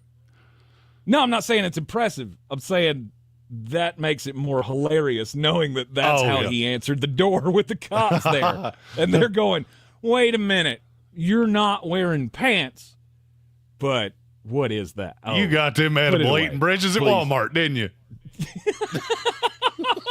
No, I don't want to eat them. Look what they did. Oh boy, this has been 2 hours and 40 minutes of just the dumbest dumbassery you will ever come across. And this is why the house gets so upset when we talk too long and don't do the crime segment, because it's always so much fun. And now I want to meet this guy and just go, okay, I'm going to need you to explain to me why you would put a shirt on that particular way. He methed up. Who can tell? No doubt. Same story all the time. No doubt. Yeah. That's how Hunter told me to do it. I made it like an hour. Okay. Top college coaches for the upcoming season. Kirby Smart's the one far and away from me, obviously, as a Georgia fan. But I think pretty much objectively we can all say Kirby's at the top of the mountain now that Nick's gone. Yes. Brian Kelly at 2. Then you went Ryan Day at 3. I did. Who's your 4? This was the hardest one for me because, I mean, look, there's a lot of names that people would say that haven't actually done anything yet. Because there's a lot of that. It's Dabo Swinney. It shouldn't be, but it is. I mean, he's one of 3 coaches in college football that has a national title. I don't want him to be this high. I don't think he's this good. I think you have a problem right now of you've got a lot of young hotshot coaches. I can't put Mike Norvell ahead of Dabo Swinney. I just can't do it. I can't put Kalen DeBoer or Dan Lanning or I just can't do it. This guy has a resume that all he has to do is point at it and go scoreboard. Yep. Now, do I think he needs to figure out that the transfer portal is really important? Yes. Yes, I do. But he's still recruiting at a high level. And he hired an outrageously good staff a handful of years ago. I think he could do that again.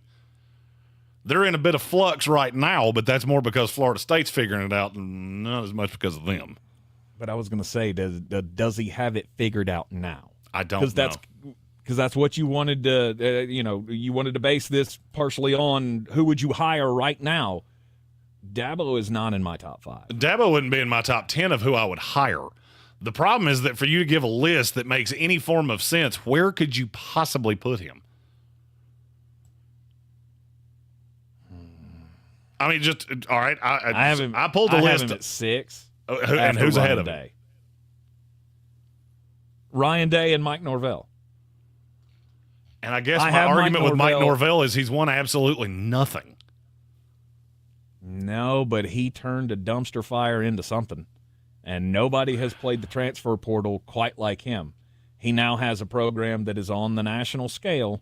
And I get that he's not building, he hasn't built a dynasty of a program, a mini dynasty, or whatever you want to classify that sweet spot Dabo Swinney era of Clemson when they were winning national championships just a few years ago. But I don't feel like you're in that realm anymore.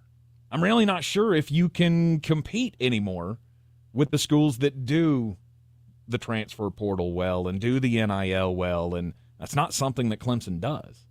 It frightens me. I don't disagree with anything you just said. It frightens me for the future of that program. I'm going to need you to beat me on this. Dabo Swinney has more national titles than Mike Norvell has bowl wins. That's hard for me to get past.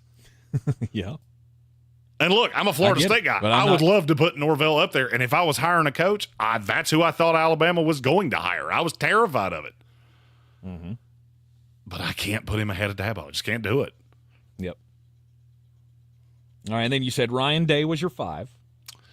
Ryan Day was my 3. Lane Kiffin was my 5. Or excuse me, Lane Kiffin was your 5. Dabo was my 4. Yes. And then Norvell's my 6. Okay. Norvell's got my all 6. The same coaches. Norvell's my 6. Dan Lanning's my 7. Kalen DeBoer's my 8. You get no qualms out of me with Dan Lanning, but it's still real early. It is early in elite territory. Well, and if this is here's my question: who you got ahead of him? This is more about the competition than it is him, and I'm kind of forecasting forward. Because if I had been Alabama when Nick retired, my call list in order would have been Dan Lanning, Mike Norvell, Kalen DeBoer. That's the order they have to be in for me on this list then, I think. Okay. Because none of them has really won more than the other, at least not at this level. And before you give me Kalen DeBoer won 47 national titles in D2. Blah, blah, blah. I don't care. I don't even kind of care. Yeah. NAIA. He's 67-3 in NAIA. That means nothing to me. The level of competition there is nowhere near what we're talking about. I'm more impressed by what Mike Norvell did at Memphis. And And DeBoer, if I'm being really honest with you, here's my fear on him. I didn't want to have him this high, but I had to. My fear with him is that he's 37-9 in FBS football as a collegiate head coach. It would blow your mind how much of that is off one recruiting class. Goes all the way back to Michael Penix at Indiana. He wound up with a ton of guys across Indiana, Fresno State, and Washington that wound up on that team that he just took to the national title game and got smoked. I don't know that he can recruit at that level. That was kind of one of those. Look, I think he's a really smart X's and O's coach. I can't put him over those other guys. I just can't do it. Yeah, yeah. And now he can recruit like that. Oh, you think? Again. Okay, name me the coach. I go back to the Ohio State thing. I feel like anybody could recruit at Alabama. That's weird. Nobody has except Nick Saban since Bear Bryant. And look, you forget this. There was just as much Mike Shula, Mike Price at Alabama as there was Nick Saban over the last 30 years. Nick was great. What is the allure of Alabama right now? Georgia's the cool school on that block. Mm-hmm. And I'll be honest with you, I look at Tennessee and go, Tennessee looks like a lot more fun than Alabama right now. That's just me. I don't want to be the guy that replaces the guy because I'm always going to be compared to him, and there is no possibility of me living up to it. Sure. Kalen DeBoer could be the second best coach, third best coach in the history of that program and get fired in 5 years. That's a lot to me. Yeah, well, if you do dip back to 6-7 win seasons, yeah, it's not gonna go your way. And I think that could be on the table. Maybe so. They're also one of those programs that they're always going to have the money, right? In the NIL world, maybe they just weren't cheating well back in the 90s. Well, look, as a guy that's a fan of a school that they've always had the money too. Money doesn't buy happiness, especially if you don't spend it well. Right. Look, I lived through Willie Taggart and the end of Jimbo Fisher. Neither one of those was particularly fun. And I'm not sure that Jimbo Fisher's not a better coach than Kalen DeBoer, which is saying a lot. All right, that brings us to 9 on the top coaches for 2024. Who would you take? Who would you hire if you could hire anybody? I don't want to do this, but I feel like I have to. It's Steve Sarkisian. Sarkisian scares me to death just because of how things went at USC. I feel like he gets a lot of credit for what happened at Alabama. He's doing a great job recruiting at Texas, but you were going up against nobody that could play defense. Yeah, he made it to the playoff the one year that the Big 12 didn't have a second team that was really any good. And you got lucky as all get out because you lost to Oklahoma, who was terrible. And now you go into the SEC, and I just have a weird feeling that Texas all of a sudden is not going to look like they looked a year ago. When you're having to go up against SEC defenses instead of, I don't know, Colorado. Colorado's in the Big 12 now. That was a bad example. Iowa State. I think he's fine, and I think he's really bright. He just scares me, as does my number 10. Who is? Lincoln Riley. I was going to ask if you were lumping them in together. I am, because I think they're the same guy. They get a reputation as being an offensive mastermind. Their teams are very rarely good defensively. And they've recruited a ton of talent and done very little with it. Oh, we got to the playoff. Yeah, what happened when you got there? Hasn't gone particularly well. The thing that would make me the most nervous about Lincoln Riley is how much talent has left him. It's a lot.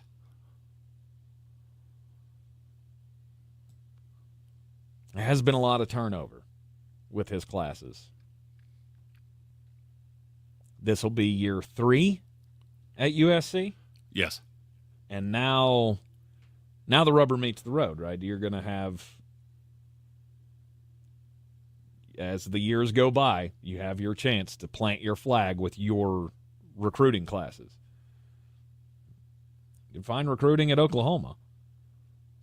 USC, that's another born on third base place, right? Southern California can recruit anybody to the school. Rubber meeting the road this year for him. At number 11. 11 for me would be Lance Leipold at Kansas. Mm-hmm. And then you get into Josh Heupel. He would be my 12. Kyle Whittingham would be my 13. And then it's Eli Drinkowitz and Luke Fickell, and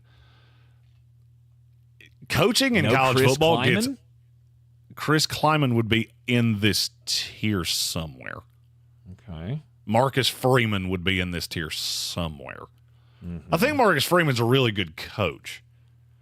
He has lost a lot of guys. A lot of guys that were really interested in Notre Dame that just they seem to get to the end of the road, but they don't sign the player. Right. I like Marcus Freeman as a coach. I feel like he's in he's kind of hard for me to quantify because I think he will get better, but he's in such a hard place to coach that I don't know that they're going to give him the latitude to get better. Yeah. I wish Marcus Freeman was the coach at, let me think of a random off-the-wall place that I could say right now because I don't want to go in the SEC.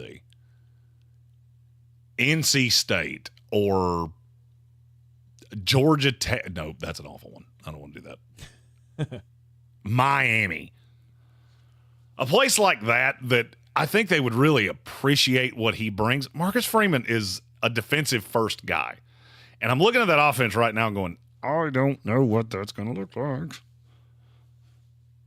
And then you get coordinators that leave and recruits that leave, and that just makes me nervous. Yeah.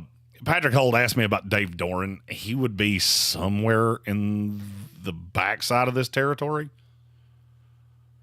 He's one of those just been here forever. I mean, we haven't talked about Mark Stoops. He hasn't gotten mentioned yet. He would definitely be in this realm for me. Matt Elko. Campbell, despite the fact that the last 2 years ain't been great. Matt Campbell would be completely off this list for me.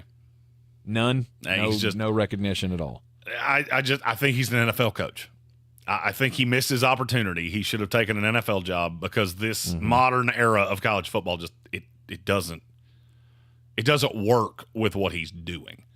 Yeah, but Mark Stoops, Kirk Ferentz is just at this point he's so old that I think he's a great coach. You can't recruit. Well, I shouldn't have said it that way. He can recruit and he can really turn mediocre prospects into great players, especially on the line. Can't recruit offense. You can't score. None of it really matters. Except for tight ends. Mike Gundy. That's another one that would have been somewhere in that. The name we haven't said, and I haven't said it on purpose, is James Franklin.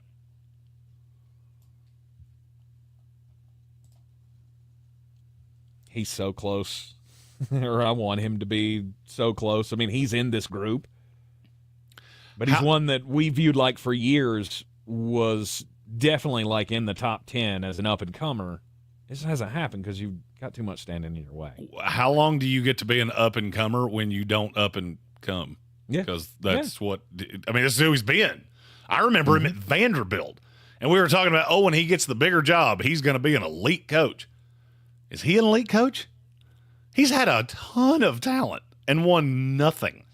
And I get you have to go through Michigan. You have to go through Ohio State. I get that. But you never beat them, ever. Mm-hmm. And at some point, that just makes me go, you're a dude. I mean, I think he's a decent enough coach, but I don't think he's elite by any stretch of the imagination. Yeah. You're in the Sportsocracy. This is ESPN Asheville. Back with you tomorrow at noon here on 92.9, 880 and 1400. And, of course, everywhere on the iHeartRadio app and the YouTube. We'll see you then. Careers in short-term rehabilitation and long-term care require individuals professionally and personally. Sandstone Health and Rehabilitation. And we're clear. the standard for excellence by hiring people who want to make a lasting difference. All right. We encourage you to join the compassionate team where opportunities are more than jobs. They're careers with purpose. Are you ready to begin your journey? Explore our openings at sanstonehealth.com/careers. This is the best time for being outdoors, but not if your knees, shoulders, backs, or hips are hurting. Don't suffer any longer. Non-surgical joint pain relief is here at QC Kinetics. Call them today. QC Kinetics is the nation's leader in regenerative medicine. I'm talking lasting joint pain relief with no surgery, no drugs, and no downtime. QC Kinetics advanced treatments harness your own body's ability to restore and repair damaged joint tissue so you can walk and run and hike and play golf and move again pain-free. QC Kinetics is under the leadership of former orthopedic surgeon Dr. Mitchell Shinecup, a true pioneer in regenerative medicine. Their advanced protocols have enabled tens of thousands of patients to reclaim their mobility. Stop putting it off. Take action now and live your best life again. Call QC Kinetics now for a free consultation. Call 828-333-9517 in Asheville and Greenville. That's 828-333-9517 in Asheville and Greenville. Join the MB Haynes family and enjoy excellent benefits, including medical, dental, and life insurance, 401k, employee stock ownership program, holidays, and paid vacation. MB Haynes has an immediate need for HVAC commercial service techs, plumbing, and electrical technicians. If you're ready to make a career change that positively impacts your workday and your time off, go to mbhaynes.com/careers to view available positions and apply. That's mbhaynes.com/careers. MB Haynes. Quality, commitment, character. Did you know Ingalls only sells USDA Choice and Prime cuts of meat?